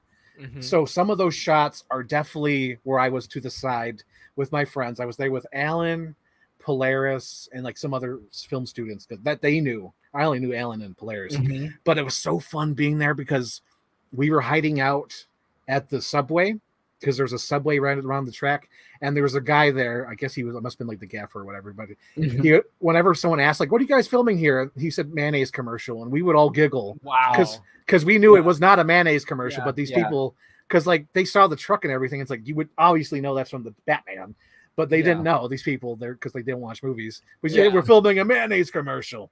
Wow, so they actually did that. So even when they're on location, like it's a mayonnaise commercial. Yeah, just trying to get them away from it. Yeah, because like, oh, if it's mayonnaise, I don't care. They walk away. Yeah. But we all knew. And then like we saw Christopher Nolan. He was disheveled. He had a huge beard. His whole clothes disheveled and had a huge beard. Yes, because whenever you see him, he's always like clean shaven. He's like, "Oh, I'm cool." He's got his. But like, he was so disheveled. I was like, "Oh my god, that's him. That's what he looks like while filming." And then like we saw like because you mentioned how it looks different because you're like, "Oh, it's bright lights and all this. And it looks different and wider." So that's that. That one shot where like Catwoman, like the camera's like behind Catwoman, and you see like her butt, and it's like a sunset shot. It's like bright as fucking day, really, on the actual day of the shoot, and it's like not sunset. It's barely sunset. It's almost sunset, but it's like there's still enough sky, like light in the sky, where it's bright as ever. Wow. But watching that movie, it looks like it's like dusk because like it's her on that bike. Wow. But yeah, that's that shot definitely where I'm to the side, like, oh, there she goes, because they did that several times in that road. Oh yeah. But yeah, that was fun. And then outside my apartment in LA, they film that big giant jet one that takes off and Bane's on the roof, like looking at Batman take off. They filmed it like right across the way, like almost outside my window. Yes. So right there, that scene. I'm a part of that scene. I'm like, I'm there. You're part of the DC family. Yes. Yeah. Well, that was incredible. Those two things. Well, yeah, I just wanted to share that. That is incredible. Thank goodness. Like that, you actually you know how it feels. Yes. Yes. To completely beef it with your favorite actors and say the wrong movie. Yep. So we had lunch and then we went back to base camp, and it is also an art. Like I think they also had like a ton. I think that was where they actually have all the. Like it's a production office, right? And as a production office, so what I heard was that Brett Ratner was like super secret about all the things that happened in X-Men 3, right? Put a pin in that real quick. I just wanted to mention when they were filming the extras during Magneto's speech, one of them took 2 branches and went, yes. I just wanted to say, yes, he did that, and the camera zoomed in on that. I remember that close-up, seeing on the video feed, there was that X. And even 16-year-old me was like, but they're not X-Men. They're not that gonna one be. extra. Yeah, That yeah, one yeah, extra. yeah. The cameraman like zoomed in. Just wanted to say, yeah, that was, and so it became a thing with me and Jake, and now you and we all kind of X-Men. It was that guy. We just took two sticks. It's ingrained in my mind. When I close my eyes, I can see that video monitor and I can see that close up. It feels like it's part of the film to me anyway. That's Oh, amazing. there was this one time where I was like, Juggernaut was on in that wide shot, right? Vinnie Jones, and I wanted to be kind of cool. 16-year-old Phil wanted to be cool, watching those video monitors, and I wanted to bring in like a creative decision. Yes. And have you seen League of Extraordinary Gentlemen? Yeah, when it first came out. I haven't seen it since it, but I have seen when it came out. Right. I watched the behind the scenes of that, and I remembered how clever it was that when they filmed Mr. Hyde, it was the actor, but he was, shot on a blue screen, and they would put him in to make him bigger. And I was like, Juggernaut looks a little small, so I just blurted out like, maybe they should have filmed him on a green screen, and then they could have put him in later. And there was someone commented, someone heard that and just said, maybe they should put me in a blue screen and make me bigger. And I was like, okay. Just a little thing that I remember. I wanted to add my creative input there, and I wanted to be like, that could have been cool. I still stand by my idea. I think that because that's where it went. That's where it went. You were right. That's where it went. So anyway, we're in the production office, and there is all the walls of concept art. Okay, they said they're going to be so secretive about X-Men 3 and what happens. What do I see on this concept art? Oh, there's Charles Xavier's headstone. All right. Oh no. So he dies in this movie, and then I see, there's a concept art of like the shattered, Cyclops' visor. Okay, so he dies too. All right. Yeah. So I'm getting all this spoiler information that no one told me anything. I'm just looking at this and going, aha, okay. So now I know what happens in the movie. I could have if I was anyone else, I could have just gone up to IMDb and started just writing like, here's the spoilers for X-Men 3.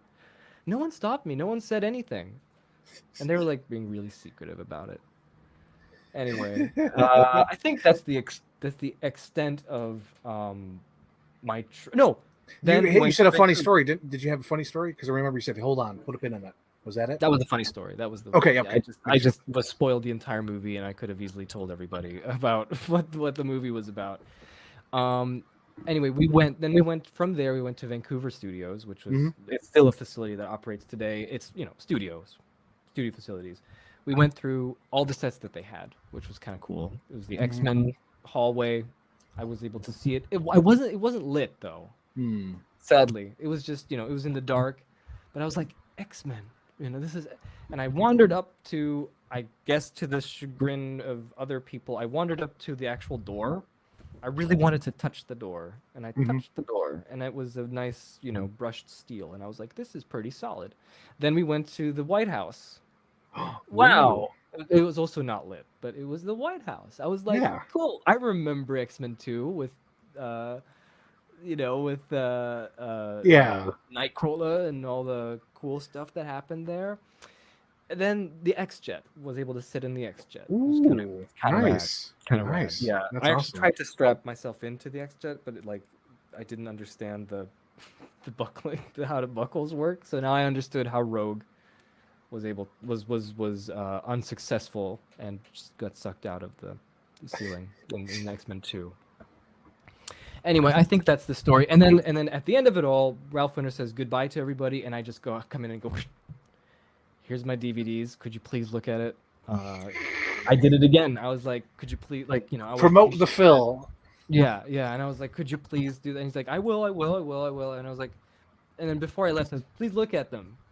Yeah. So did you also meet David Goyer as well, right? Oh yeah, we did. Yes. And then so my teacher went, Philip, you're just pushing too hard. You shouldn't really, you shouldn't be so like, And I went, oh, it's like Rambo. I'm pushing him too hard. Yeah. And it's like, And that was the story. Obviously, I've never heard from Ralph Winter again, but that was the story. And another day we went to Vancouver to Lionsgate Studios. Lionsgate. We met the president of Lionsgate. He was a pretty cool guy. I was 16. What did I know? And then we had a chat with David Goyer at in one of the studios. Justin, what's his name? Justin Chatwin walks by, and I'm like, I remember him from War of the Worlds. He just shows up, and I'm like, wow, movie studios, magical place. Frank, I forgot to tell you, we went on another film set. Oh my God. They were filming Man About Town. Oh my God. That's right. About Man About Town. Affleck, right? That's right. Oh my God.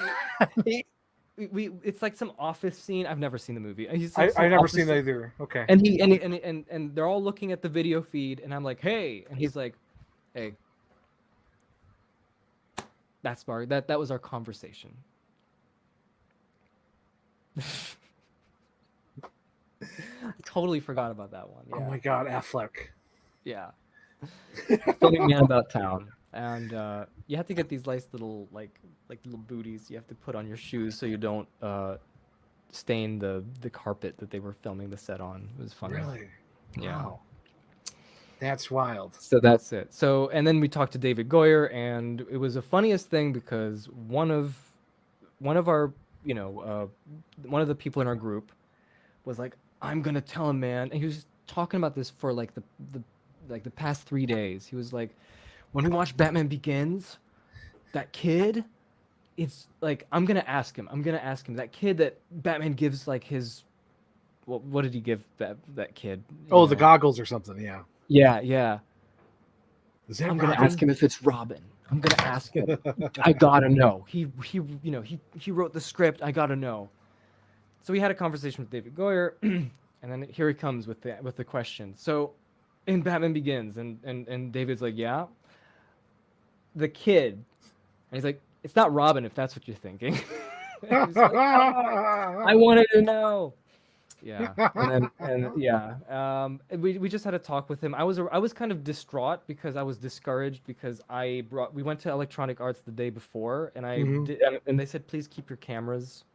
Like, take your cameras away.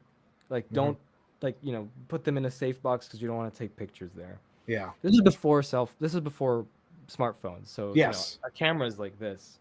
You will notice if I start taking pictures. It's not like, it's not like a phone, right? Yeah, because back then it was like a big giant device. Exactly. They didn't get small until like later. Yeah. Yeah, exactly. And I was like, I'm going to keep it in my pocket.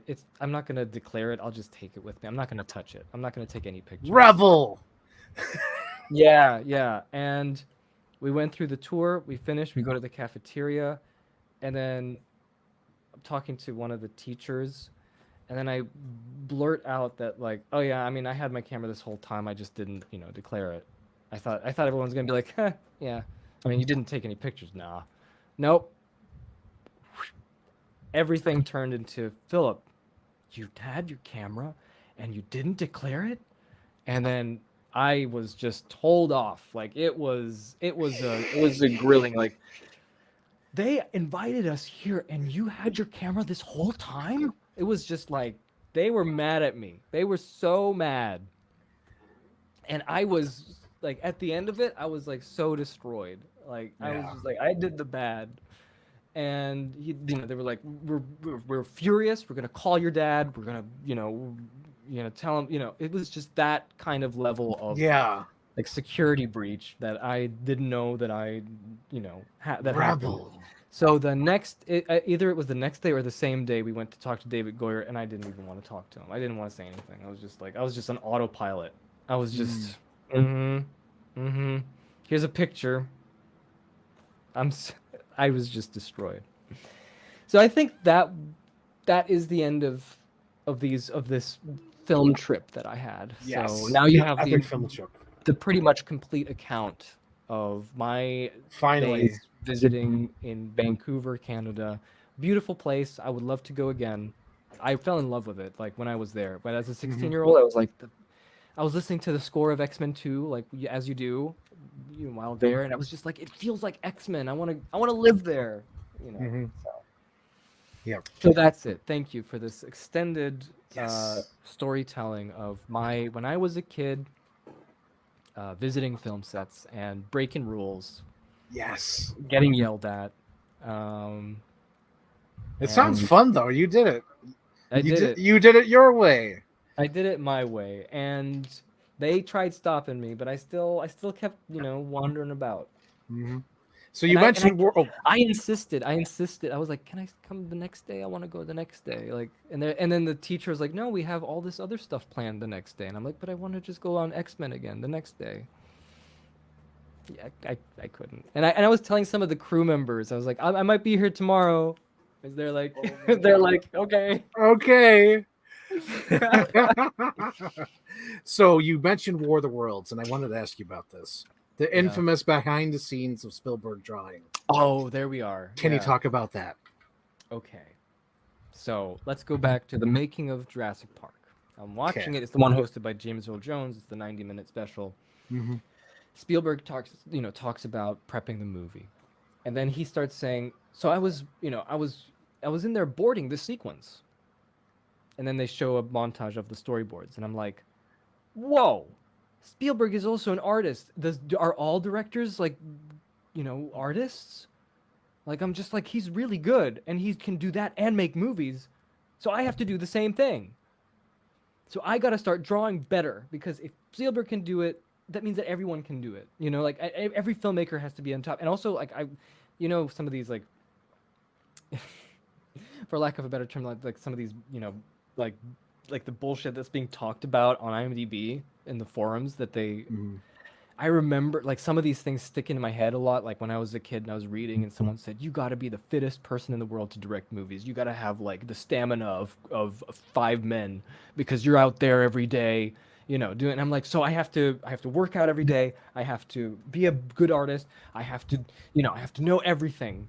So that was the kind of challenge that I put upon myself for a long time because I just believed what everyone was talking about. And Mm-hmm. I remember there was this article in 2000 I was reading, and I had my dad read it for me, and it was like this guy being so condescending about, you think your movies are good? Well, guess again, they suck.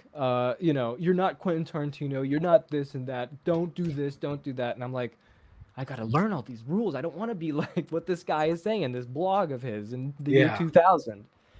So Spielberg, he can draw really good. So I gotta do it too. I gotta storyboard better. Cause he said I boarded this sequence, right? Yeah. I'm like, I think word for word he said I I boarded boarded this. And then they show the shots. all They those arms. show Yep. the storyboard. I know. I'm well because those are really detailed. They're almost like comic book panels. Yeah, they're good. Really good. Right? And then War of the Worlds. Then the Yep. making War of of the War of the Worlds. Worlds. Yep. There it is. And there it is. I'm watching the behind the scenes. Mm-hmm. And there he is, like doodling in his office. And he's like, "Oh, here's a shot that I was thinking about." And then, kind of like the camera's a little fuzzy.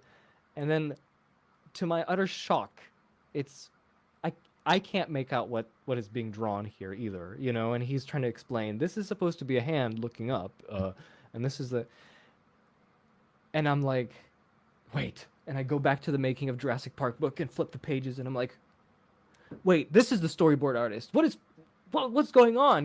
My brain has exploded because I He thought lied to me. this was like years and years and years of me believing it. Mm-hmm. And there's So Spielberg with his little stick drawings and this stick blobs. drawing, and I'm just like, I was like half relieved, but at the same time, I felt betrayed because he said I boarded it, and I was like, you made me go on this road to try to get better at art just because you said you boarded it. It's your What is fault, this? Spielberg. Yeah. Why did you make me try to get better at some skills just because you Father, said that? you What betrayed me, Father. Yeah. And that's it. And I'm surprised you still remember that, Frank. Of course I remember. There's so many things I remember. Like even how you always talk about the Michael Lettieri with his freaking cup on the guitar. Michael Lantier. Okay, which Yeah, one Michael is it? Lettieri. There's Joe Lettieri, he worked at visual effects. He also worked at Jurassic Park, but he was at Weta for Lord of the Rings. That's Joe Lettieri. Then there's Michael Antieri. Right? Michael Antieri is the practical effects guy. Yes, that's who I'm talking about because he's the one who did the guitar and the string. With the guitar, yeah. With Earth, Wind, and Fire cranked up in the car. No, hang on. No, what happened was Spielberg was driving to work, Earth, Wind, and Fire, and he noticed his window was shaking. He's like, I want that. How do we do it? And Michael Lentiteri or whatever is like, oh my God, how do I do this? Yep. How do I do this? How do I do this? And then like he's just like bored, like the night before, like plucking his guitar with a little cup on his guitar, and he sees the perfect ripples. Yeah. And he says, we got it. So like that always sticks to me whenever I see that damn scene, because they always talk about every 2 years they dig up these people from Jurassic Park and they tell the same stories. They tell the same the plucking with the guitar. So we put a big guitar under the car, so we plucked that. We plucked the guitar string. Yeah. Because those cars are just like hollow shells. Because I remember like watching behind the scenes, it's like there's like half a car missing, and it's like oh my God! But I know you always talk about him. I was like, oh my God, it's Michael. Well, I always talk about it. Apparently, maybe I will not talk about it someday. No, it's okay because that's why we're here. This is the ultimate Phil Dragash discussion. So, I guess I want to talk about how it started because that's how I discovered you. It was like 2006, 7, 2008. So I'm on YouTube looking at mashups because that's what I love doing. And of course, it's like the early days, Must Love Jaws, The Shining, Pogo. At the time, he was called a offensive term, but he did the Alice in Wonderland music remixes and that's right, the Mary Poppins. Yeah. And there was some other fan trailers. Like they did a trailer, I think it's later on because it's 2009-8, but someone did a mashup of the prequels with Terminator Salvation. And I remember watching those, like, these are so cool. These are amazing. Yeah. I think there was even like a Home Alone Saw. But whenever I looked up mashups, these Lord of the Rings Walking Taco dubs kept popping up. And I'm like, what are these? What are these?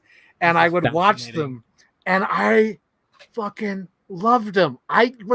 So I'd be in my my community library because I didn't have internet at home or computer at home. So I'd go to the library, look up mashups, and I'd be like, what are these? So I'd be listening and be like, oh, Gandalf. Oh. And I was like, oh my God, Charles and Heston, you're great. And then like watching it and just like hearing like the references that you guys did. And then like you like the most obscure reference, because I think you said you remember this, but like one of the videos, I'm like, is that the fucking music track from Planet of the Apes? Because there's like the it's like, oh my God. Oh my God. But yeah, it was just that hooked you in. That hooked you like in. everything, because like it's so great comedy. For those who don't know what this is, because we're talking like we know it already. For the folks at home. For the folks at home, for the people who don't know this, but like so what Phil did, and him and his friends in high school, I don't know who, I think they're just your friends and brother, I would assume. Yeah, my brother and primarily my other friend. His name's Drew. Make sure you're talking to the mic. Yeah. Primarily my other friend, my other friend Drew. Yeah. Me and him, and my brother, obviously. Yeah, but what they did was redub the Ralph Bakshi 1970s animated Lord of the Rings movie, and they came up with their own plot. Yeah. And they matched up the lips pretty well. Like, it's crazy how some of the things match up really. First you get a banana, and then you peel it, and you mash it in the bowl. Yes. Like, okay, I will have to give proper credit to this. I was not the genius behind that. Okay. Drew. That was Drew? Oh my God.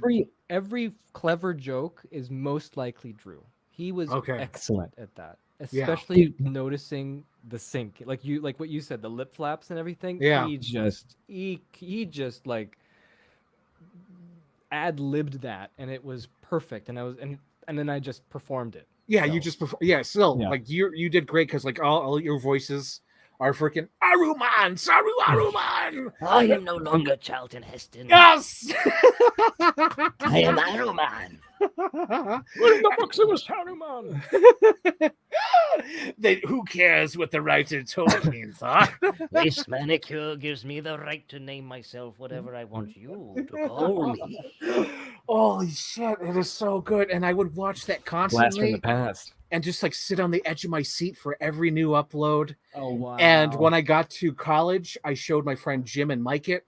and we would just have like marathons. It was like that and the prequel Amazing review where we would just watch it and quote it. and you're putting that on such a high pedestal there, my friend. Like that Yeah. and the prequel reviews from like Yeah. Blinkit. Like, Wow. because I always find it funny because all your fans are like, "Oh my God, Phil, you're so cool with your Lord of the Rings book," and I'm Yeah. like, "Dude, You don't you're know. you're not seeing the Yeah. forest between the trees. He did this Yeah, amazing yeah. dub.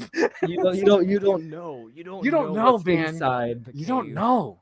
Yeah. You don't know." But yeah, back then there was like a lot of dubs because there's one I downloaded because I thought it was hilarious. There was one where it was like Han Solo sits down and he's talking about chips and having a Charizard Pokemon card. And I thought that was like the most hilarious thing ever. I don't know if it was you guys or somebody else. I don't think it was us. Well, we did a Han. We did with like going through the ice tunnels in Empire Strikes Back, and it was fun looking for coffee. Oh my God, that's right, the coffee. Yeah. Holy shit, that was you guys. Oh my God. Yeah. Yeah, but there was like so many things at that time, and it was just like inspiring me. Like I got to get out there. I got to start putting up my own videos. Wow. Hey. But yeah, that was you. And then like, of course, like doing the creep on Facebook. I finally got on Facebook in like 2009, maybe 2008. Yeah. Yeah, 2008 because it was my second people to people trip when I started people. But yeah, I found this group, the Ralph Bashki like appreciation group, and I did that one. Yeah. Yes, and that's how I found you. Like, oh, this is the Dragash. This is the Phil Dragash. This is the Dragash. Yeah. So I friended you. And then like we just became like sort of like mutuals, and then like maybe 2 or 3 years later, you're like, "Oh, so who are you, man? Like how do I know you?"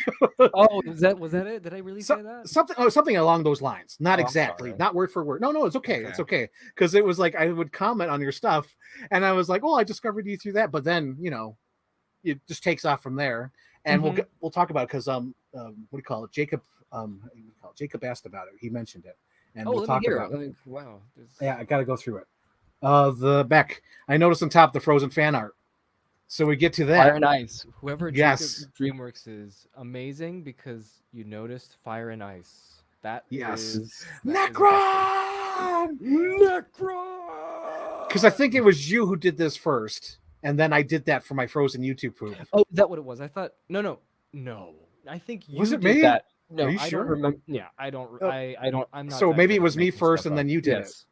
Okay. You did that first. I think you went Necron. You did that with because I have a feeling that I was inspired by you, and then I did the art.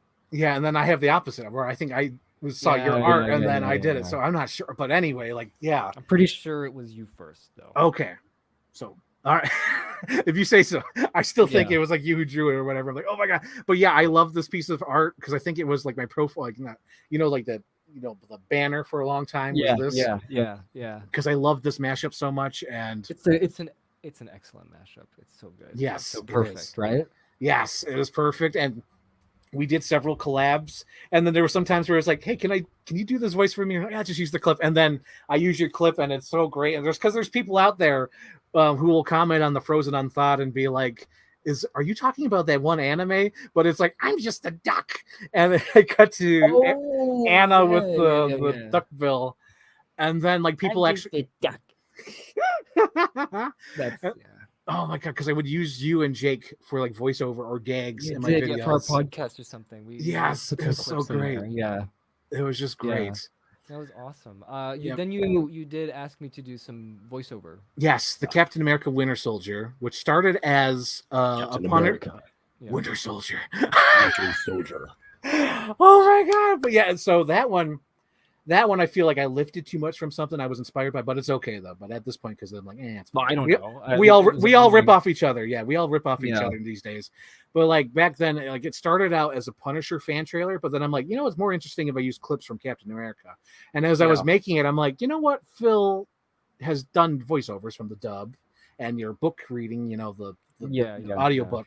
So I'm like, I gotta get Phil. Let me get Phil for this. And it's so funny. Man. I still have that original audio recording where you're like, okay, man. So we're like, Captain, and then you go right into it.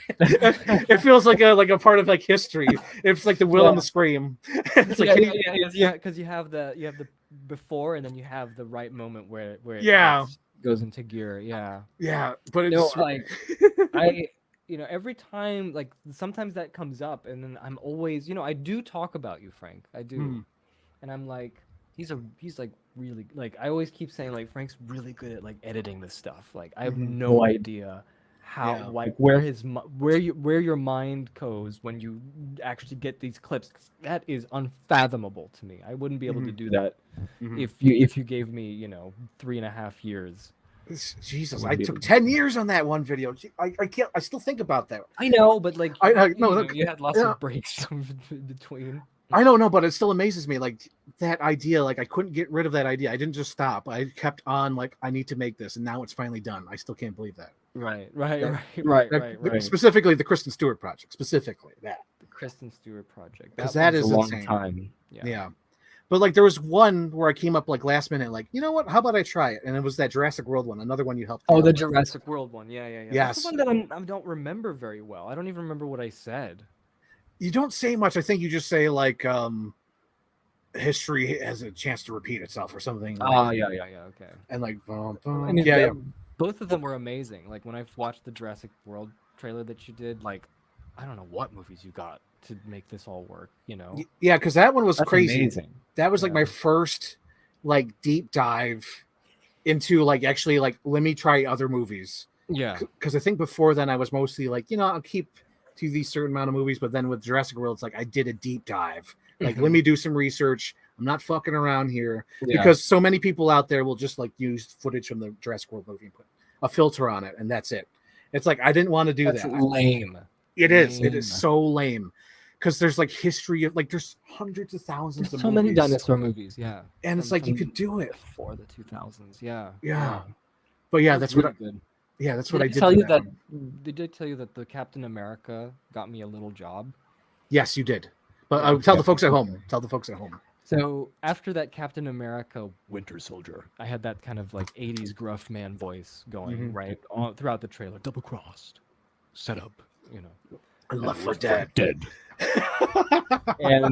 and so that was making the rounds. Like that thing, like what, 500,000 views or something like that? Yeah, like half a million. Like a million. Yeah, 500,000. Wouldn't be. Yeah, and the producer of this indie movie called Turbo Kid. Oh shit, Turbo Kid! Oh my god. Yeah. And I'm like, I don't even know what the hell this is, but he's like, hey, I'm producing Turbo Kid. We really loved what you did with like the Captain America voice for Winter Soldier. We don't know if it, like, he actually wrote this, like, we don't know if it's gonna even be on the Blu-ray, but could you just say Turbo Kid in that voice, and that's we awesome. might put it on the Blu-ray menu, right? I'm like, sure. And then they said, what's your quote? And I'm like, I don't know, $60, I guess. So he paid me $60, and I went Turbo Kid, and I gave him like 10 takes. Turbo Kid. That's amazing. Turbo. Yeah. And I don't even know if it's on the Blu-ray. Now I got a purpose to get the Blu-ray. Oh my god, because I knew you got a job. I knew you got a job from it. I didn't know what movie it was though. But Turbo Kid, that's pretty big. Okay. That's pretty big. All right, cool. Yeah, because Turbo Kid was like one of those like low budget like retro things that became like a cult classic. Yeah, even Captain Iron Dog knows Turbo Kid. Yeah. Yeah. So my voice may or may not be on the Blu-ray. I don't know. Turbo Kid. I gotta check that out. That's exciting. Phil, that's so cool. I don't know if it's there or not, but he said if anything, it's gonna be my ringtone. So $60 is $60. Yeah. But that's so cool that you got a job from that. I remember I think it was that somebody at I think it was like Screen Junkies or something. They're like, hey, you want to make a trailer for us? I'm like, yeah, sure. Oh. So I made a trailer. And because I'm like, I'm working on something right now, so I'll send it over after I'm done. They're like, yeah, cool, whatever. So I send it over, and it was the Grand Theft Auto trailer. And I'm like, here it is. And they said, remember. Yeah. And they're like, well, can you make it with like copyright music? And at the time, I'm like, I don't know where to look for that. So I just said, like, do you have any recommendations for me to help me out to find royalty-free music for it? And they never got back to me. Oh, what? Yep. So I was like, all right, fuck it, whatever. So I just did the GTA trailer. But you did it for them, right? Kind of, because at the time I was working, and I'm like, okay, I'll make it for them. But then, like, they said, can you make it without the royalty, the actual music? Okay. And they never got back. They never got back to me. Never got back to me, That's which a is fine. Disappointment. Yeah. It's I mean, that's how completely it fine. works. Honestly, that's just how it goes. It's just how it goes. Because like at the time, I'm like, I don't know, where do I find royalty-free music? And the whole thing is like edited to the music specifically. That's the issue too. That's where the it's problem. like, Yeah. It's like Baby Driver. Mm-hmm. Oh my gosh. Do you like Baby Driver? I have mixed feelings with it, but it might change now because there's certain things that have happened in the last couple weeks. I don't want to talk about. We'll talk about it off camera, but there's something that happened. Right. Sure. But yeah, I have mixed feelings with it, and now my feelings could change now that something has happened. Okay. But cool. Yes.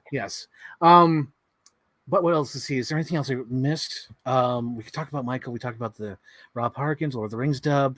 Can I tell you about the Lord of the Rings? How that even started? Go ahead. Yeah, go ahead. Yeah. I don't know. I think you know, but if for the folks at home, mm-hmm. I got on YouTube. I remember very well. The microphone. I got on YouTube. I remember very well. It was either February or March 2006. Oh my God, you're like the first door. Yeah.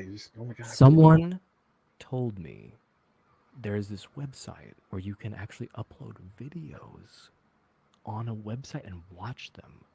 And I was like, I can't believe this because, QuickTime trailers took a long time to download. Yep, I remember. And they were like, you could get either the 140p or 280p or 480p versions. Mm-hmm. And I think HD trailers were just coming out. Yep, 2007, 2008, yep. And I couldn't play them on my computer because they were too high res. The bit rate was going too much. Mm-hmm. But YouTube, I can't you can just watch them on a drive on the page on the browser. Mm-hmm. And we've done dubs before the existence of YouTube. In fact, I still have my first one. I could share it with you if you would like. It's an anime called Tenchi Muyo, and we just taped it off of Toonami from Cartoon Network, right? Mm-hmm. And it was me and my brother just riffing and recording the television screen. Yeah. This was the year 2000. So that's how we started. And then I realized editing. My older cousin that I talked about, Stan, introduced me to video editing and also introduced me to how, to actually taking video files and putting them into the edit, and you can take the audio out. Wow. That's right, the stems. Yeah. Not just that, but you can just mute the audio and make your own audio, record that too, yeah. Mm-hmm. So we did that for like in 2003, 2004, we did Lord of the Rings. We did all these trailers would come out and we would download them in QuickTime, put them in the Ooda lolly, golly. Holy shit. Memory unlocked. Oh my God. What? The Robin Hood. Your Robin Hood dub. We did a Robin Hood dub? Yeah, the Ooda lolly, golly, what a day. For the Russell Crowe. Was it us? Was it? Yeah. Robin Hood. I was like, Disney Robin Hood? I don't remember. Yeah. No, because you would say that because it was like Russell Crowe pulling on the arrow. Yes. Oh my God, you did so many of those trailer dubs too. We did a lot of trailer. And that's awesome. That's the sad thing about those trailer dubs is that they just started becoming like a soapbox for me to complain about what's so bad about a movie. Yeah, that's what it started becoming towards the end. Yeah. I mean, I think the magnum opus of that was Clash of the Titans. I was just gonna say Clash of the Titans. Yeah. I just stopped like the entire trailer and just start ranting about how bad and you drew the Kraken. Yeah, and look how stupid the Kraken's gonna look. The irony of that is that I was 100% correct, but in my opinion, at least, I think. Also, KSC says that's how they first heard of Big Phil. That's nice. The Big Dragash, the Big Phil. Yeah, because of that. So I started uploading. I think our Star Wars Episode 3 dub over in like 2006, March. I remember that because I left it to upload while I went to this film contest finals. Mm-hmm. I don't know if you know about that, but we entered a film contest and we got to the finals. Ooh. And we didn't win. But there it is. And I came back. I came back disappointed, but at least the Episode 3 dub was uploaded on YouTube. Mm-hmm. Back then, remember? No copyright. There was no copyright system in place. Yeah, it was Wild West back then. But not for long. I remember maybe a year later, then the copyright strikes would just be coming in with a vengeance. That's how I lost my channel. I lost my channel over. Yeah. I mean, oh my God, that was sickening. We've lost a lot. over the years. Oh my! I lost my high school graduation too in that. Oh my god, A lot was lost. it sucks, dude. When I was walking to the seats. I was recording the whole experience of my graduation, and it's gone, because I uploaded. I put it on YouTube and thinking like, you know what? YouTube's going to be around forever. They're not going to take my videos down. No, you didn't. Yep. So I never saved it to a hard drive or nothing. God. Oh, that sounds so painful. Mm-hmm. And it was so painful. There's so many, because like there was like multiple videos. There was like time, like I had video like of my trip to the inauguration, and we were flushing cakes, just like Edgar Wright and Simon Pegg. We would flush chocolate cakes, and it was so fun. Oh my god, it was so fun. And then there was like my people to people trips where I made like, you know what's funny? I was we'll get back to your story. I'm sorry. But no, I want to hear it. But I was one of the leading people of vlogs, because I remember on my people to people trip, I would just film. And then like it kind of got like towards the end, people didn't like me because they thought I was a creeper, because I was just recording. They didn't understand. They didn't have the vision that I had. Because after the trip, I edited the footage, and it was so funny because all those people who called me a creeper and didn't, made fun of me, they all liked the video because they finally understood what I was doing. And I'm not sure if that video still exists because it was a music video. Yeah. And that might have been taken down as well because I did it to the crash here going way too fast. Okay, but it was like all the footage from that trip. But like I was on the leading end of like vlogging, and that's like 2008, 2009. Yeah. That was the birth of when these things started getting big. Yeah. But yeah, go ahead. But then it got deleted. Was that the same channel that got deleted? Oh yeah, because like both of them did. The only thing that survived was Cheap Roadie Rules, and I was like, oh geez, I gotta go with that, because that's the reason why I want my TV now, because it's going back to the homeland. That was the original channel. That was what it was called. I want my TV now. So now it's been like 20 years since that happened. The IP of the name is back, where it's like, yeah, I'm gonna. That's exactly what happened to my channel too. There was this. I think we had YouTube Lord Phillock V8 or something like that. Yeah. When they banned it, right? I couldn't use this name again. I tried again, maybe like 3 or 4 years ago, and it was back. I could get it again. That's what I did with I Want My TV Now. That's what exactly happened. Yeah, crazy stuff. Oh man.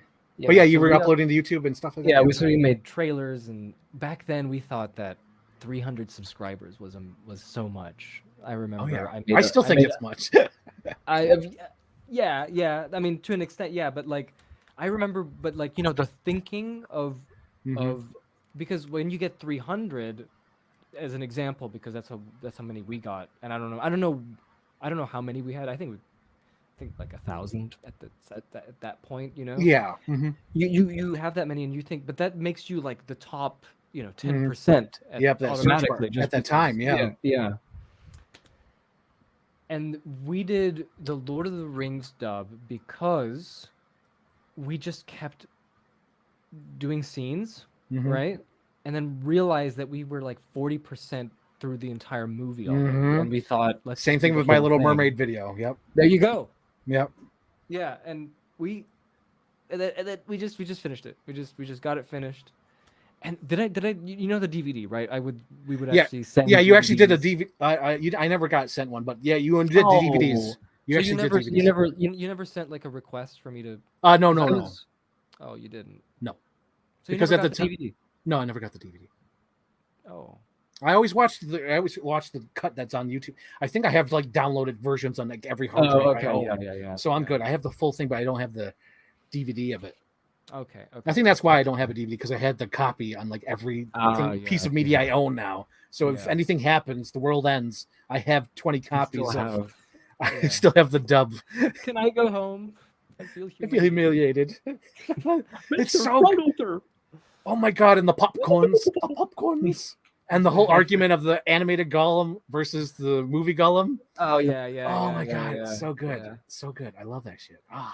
I hate how that has been taken down, because it was racking up numbers. I think it got up to 500,000.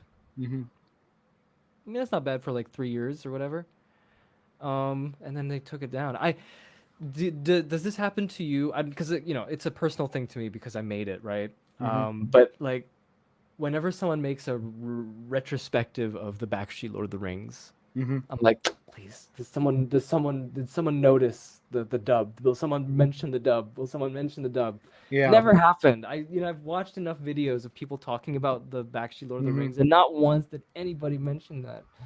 I have a feeling it's I part of inspired YouTube history. I have a feeling I inspired Frozen 2, without a doubt. I have a feeling that you have too. Yeah, Because there's that sequence where damn thing Kristoff is so damn popular that you made. Yeah, because their whole sequence with Kristoff singing the '80s ballad, I was like, this is clearly inspired by my trailer mashup, no doubt in my mind. It has to be. It has to be because it's so on the nose to what I did. It has to be crazy. Yeah. No, totally. Because I haven't seen Frozen 2, and I think I know what you're talking about because I've only seen it once. Yeah, but there's like that whole sequence in the movie where it's like that. I was like, dude, there's no doubt in my mind. When you were watching it, we were just like, that's familiar. Yeah. Because it's so on the nose. Because there's no '80s ballad in the first movie. There's nothing even related to that until I made that mashup of I Want to Know What Love Is. When I saw it in Frozen 2, I'm like, no, they did it. Yeah. They saw my video. They're like, we got to do. Someone did. Somebody did it. But yeah. But I do like. I'm sure you inspired somebody. I think we all do. Yeah. At some point. Without even knowing it. Yeah. It's a wonderful. Yeah. Cross-pollination. Yeah. Thing. Or just like ideas finally get made because I don't know if I'm going to be able to talk about it on camera yet because it's probably still like a raw nerve or like fresh feeling, but it's so crazy when I saw Barbie, and it was like all the beats from my real life trailer coming to life, but it's in Barbie form. Yeah. When did you make the Barbie trailer? Oh, I made the real life trailer. It was about Tom Cruise becoming a real life person and says, "I want to live a real life." Oh, okay. Yeah. So, because I did like a side by side. I don't know if I tweeted it. I definitely put it on my Instagram, but I'll probably tweet it again if I didn't. I'll tag you in it. But like, I did a side by side of all the clips from the movie to my fan trailer, and it's almost exact. And when I was watching the movie Barbie, there was a point of the movie. Did you watch it already? Is it out? Yeah, Barbie's out. Oh, okay. Yeah, that's what I'm talking about. So when I saw a movie, sat down to watch the movie Barbie. There was a scene trailer. Yeah. Because I saw the trailer, but then I saw the movie, and then when I was watching the movie, I was like, "Oh my god, this is the movie I've always wanted to see." Okay. And I broke down crying because there's a scene where a spoiler alert, sorry, Phil, but there's a scene where Barbie and Ruth are like, because like she wants to talk about going to the real world, so she says, "Come with me," and they end up walking in this void. It's just a white room with like pinks and colors changing. And they just talk about like, what do you want to do? And she says, I want to live a real life. And I broke down in tears because it was just that scene I wanted to see where this character who's like been through this experience, she says, I've done this and I want to live for myself, or like whatever. I don't even know if I could hear the dialogue because I was just crying in my hands like this, like, oh my God, it's happening. But like, I was so emotionally involved with the movie. Like, I don't even know if I could give like a full honest opinion on it because it's something that I've always wanted to see. Because I always talk about that because like my favorite scene in Last Action Hero is when Arnold talks to the other Arnold and he says, hey, I'm not really a big fan of you. You brought me nothing but pain. Because I always imagine, I always imagine like, what if Wolverine met Hugh Jackman? Mm-hmm. I think he'd be so furious at Hugh Jackman saying, you did this to me with all your 9 movies. I love that stuff. You put through me. Like, so that whole like real life and then finding out like your purpose and stuff like that, seeing it happen in Barbie, it's like, oh my God. So like, yeah, seeing something that you've always done. I don't know if my real life trailer inspired it, but it's pretty goddamn close to the beats. Yeah. But yeah, it was just crazy though to see an idea. Yeah. I'm not offended. I'm not angry. Like, oh, it should have been me. I'm just like, I'm glad it's finally done. The story's done. It's told. It's done. Yeah. I'm happy about that. Yeah. Mm-hmm. But yeah, just But yeah, there's things that we do that we inspire others, or even big or small. I still get comments where like kids are like, "Oh my God, I watched this when I was in 14 years old, and now they're 24 years old." Yeah. I'm sure you do get it all the time because they all must listen to your book when they're like in middle school or whatever. Yeah, I've mentioned this on our podcast once, and there was this. I don't know what she was. She was a researcher at a respectable software company. Mm-hmm. And she said, I was listening to this since I was 10 years old. And I'm like... Oh, Phil.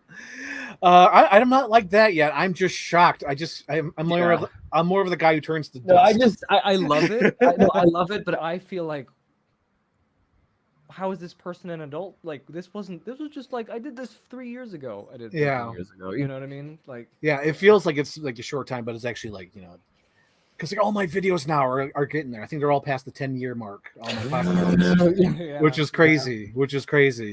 But yeah, it's just wild. And like how our group even started, where it was like me, and then I met you, and then Anthony and Kirk, and then the osmosis, it's just and then Luke came into the fold. Luke, like sometimes I just think, I really do this. Like when I see you and Luke talk, and I'm just like, you did it. It's your fault. I'm Quasimodo in this one. You know what I mean? Yeah. Like, and I'm Quasimodo with you and Anthony and I know Phil and Ray. Yeah. Wow. But it's so good. So cool. It's so cool. Yeah. And then we've been talking to each other for like 10 years, at least online. Me and you longer, but them at least 10 years. Isn't that funny? And this is like the second time me and you are actually talking, like the closest is in person as we can get. Probably third, because I think there was one where it was just you walking at like midnight, and then we talked. That was like 2 years ago. And then during COVID, and then there was one where Luke came on, and then we were talking about Maverick for a little bit.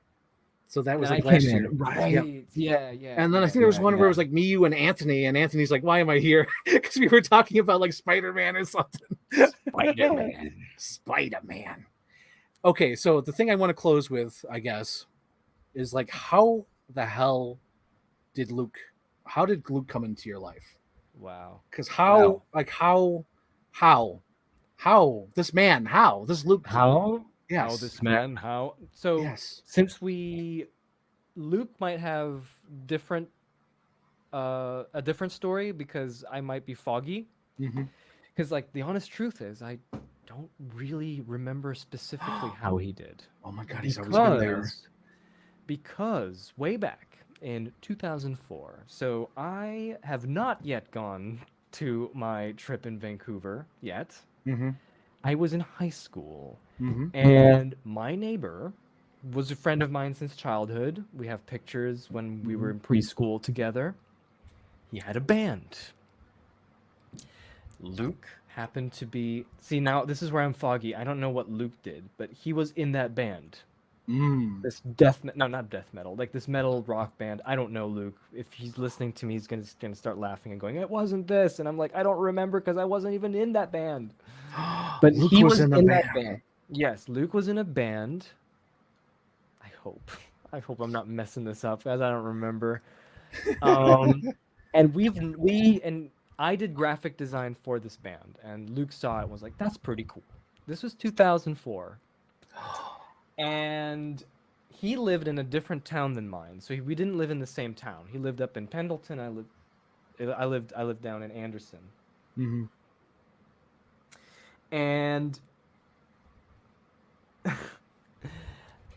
I think that was the extent of our. Maybe we might have met, like might have had like a hello, maybe between 2004 and 2009 or 2007, because Luke showed up because we had mutual friends, right? And Luke would show up at some point in my life, and we would gradually just keep talking. Like we would have conversations. So I would know who he is. He would know who I am. And but I will tell you, the time we actually became friends was 2009 when he came over with. He says 2006, 7. Sparks flew, emotions ran high. It wasn't 2009. He's correct. Yes, 2006, 2007. Because we have mutual friends, and they would come over to my place because we would have movie. I don't know if you know this, Frank, but back in the days of when I was living in Indiana, we'd have this. Me and Jake would share a room where we would have our computers, and we had a couch, and we'd have like all our memorabilia. I remember that the Planet of the Apes marathon. Yeah, the Planet of the Apes marathon room. We used to call it the Room of Doom. It's ridiculous. And it was just like a place where, through Evan. Yeah, that's what I said. Yeah. Oh my God, Luke was in the band? Luke was really in the band? Oh my God. I explained it. God, was he in the Christian band? What was it? Oh my God. I know. That'd be amazing. I think it was called Death Before Life. I don't know if you Oh my God. Was he the singer? Was he the drummer? I don't know. I don't remember. Oh my God. What the hell? This Luke is a mystery man. Okay. So we had this room and we would invite friends every weekend and they would come over. I'd be making popcorn, movie cinema style popcorn. The I'd popcorn. get you know, the popcorn. Do you know about Whirly Pop, Frank?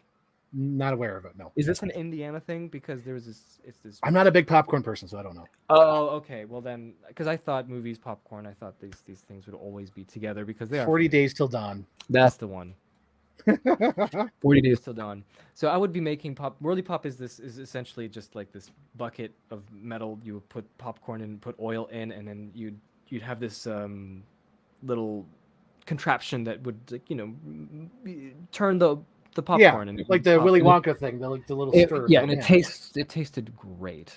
Because I refined that. It was art to me. It was like making sushi, making popcorn. It's the same thing, Everyone would love it when they would come over. We'd be watching all kinds of movies on a projector at my place.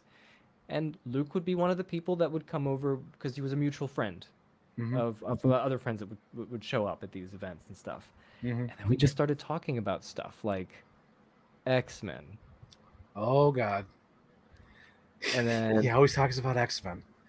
And we would talk about movies. We would talk about like what stories we actually liked, what stories we did. And then we said, what if there was an X-Men 4 that was like this? And Luke's like, well, what if it was like that? And I was like, this guy knows his stuff, like he's really good at bouncing. Like we can stick.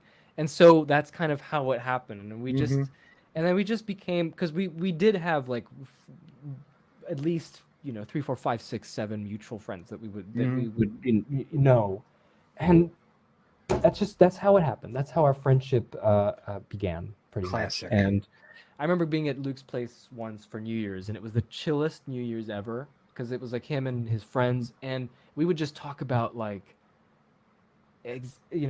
existential stuff and just hang out, and it was it's in Indiana, right? And it was so quiet. I don't even know if it was Luke's house. I don't even know whose house it was now that I remember. But it would go past midnight.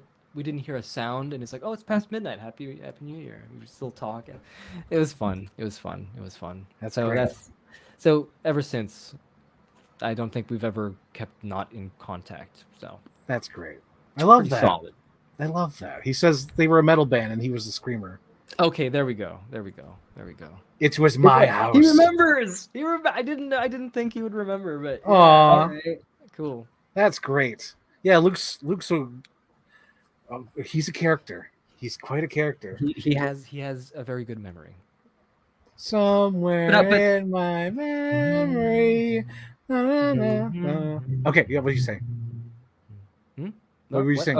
Oh no, he's like I just recognized that he had like a really he was like really sharp with the storytelling, and I was like, man, someone who gets it. I understand. Like he knows. Like we can. You begin to see things. And you see things that you recognize. You get to see things, and you see things that you. That's from the episode 1, wasn't it?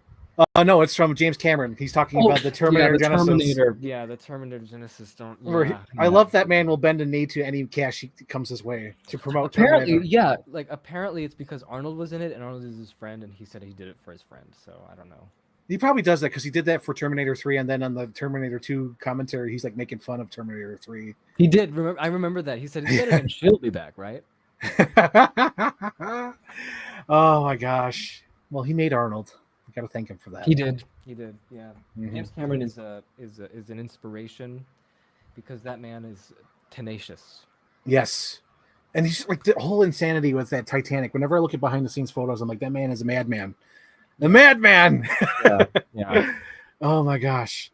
But yes, I think we'll close it up there. Is there anything else you want to say? Any questions or comments? Yeah. Does anybody have any questions? Yeah, we'll go to the comments. That does not concern Jurassic Park. Or the San Diego incident.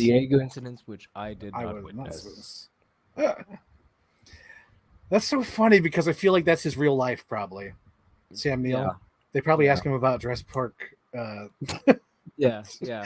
2, 3, and World. He has a winery, right? You know about this? Yes, And the 2 paddocks. Yeah, of course. 2 paddocks, and I'm just like that has to be a Jurassic Park reference. It's gotta be. Paddocks, It's gotta be. right? Mm-hmm. Yeah. He's just I living think, his life. he's cool with it. I think he's cool with it. And then Ellie, oh my god, always talking about the dinosaur poop. Whenever I see kids, like, you're the dinosaur poop lady. Every anniversary interview. Yeah. She's been saying that since '93. Dinosaur poop lady. So, Okay, which Digimon do you like best? All right. So, Frank, have you watched Digimon? I'm aware of it. I did watch it when I was younger, but I have no memory. Okay, same thing. I didn't watch it. I do know a little about it, and I would say my favorite Digimon is Greymon. Easy. Is he the dinosaur? Yes. I like the dinosaur. The dinosaur. I just like the dinosaur one. He's the dinosaur with the gray. No, with the brown like headpiece. With. Oh yeah, yeah.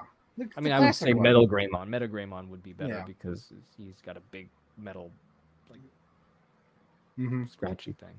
And then Captain Iron Dog says your art style. Well, we don't want to be here another hour, but I can say that I try my best to do as many art styles as I can. I think I used to be a lot more ambitious a couple of years ago. Now I've kind of mellowed out a little too much.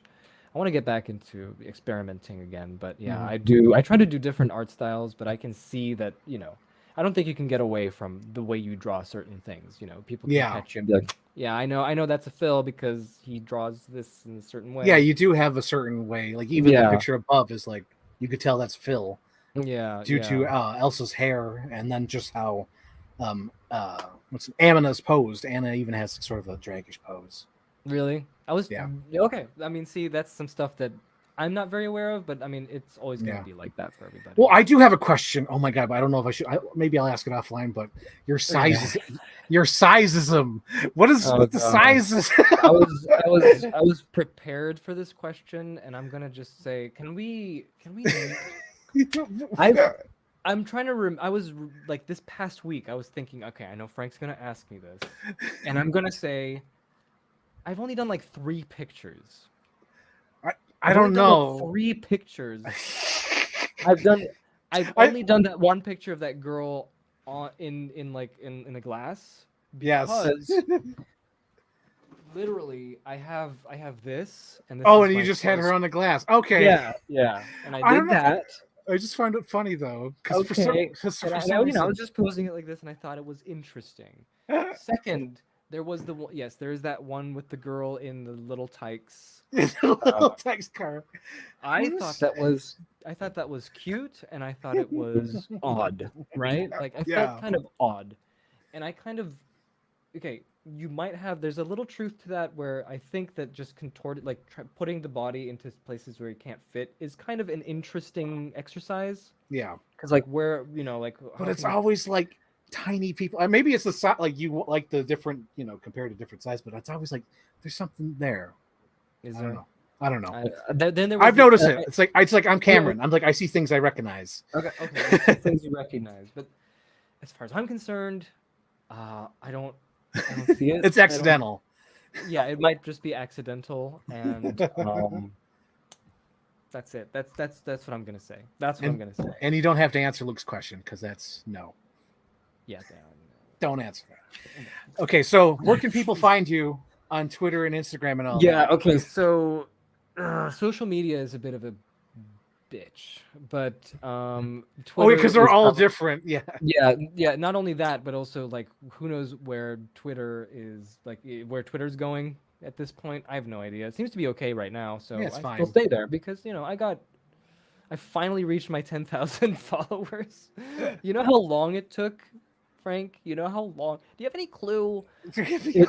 It took. I think I was at 9,000 for. Did you just Marty McFly me? Did you just Marty McFly? Do you have any idea how important this is to me? Do you have any clue? Yeah. It was like a 9,000 for 4 years, I think. So I don't. And then guess what? Okay, this is so like nonsense. I'm just rambling now, but I did that Spider-Verse picture. Yes. The really. Cool that got huge numbers. That got huge numbers, and you know what I did? So I never believed people would ever do this or ever follow this. or ever even, accept this and say, yes, I will do this.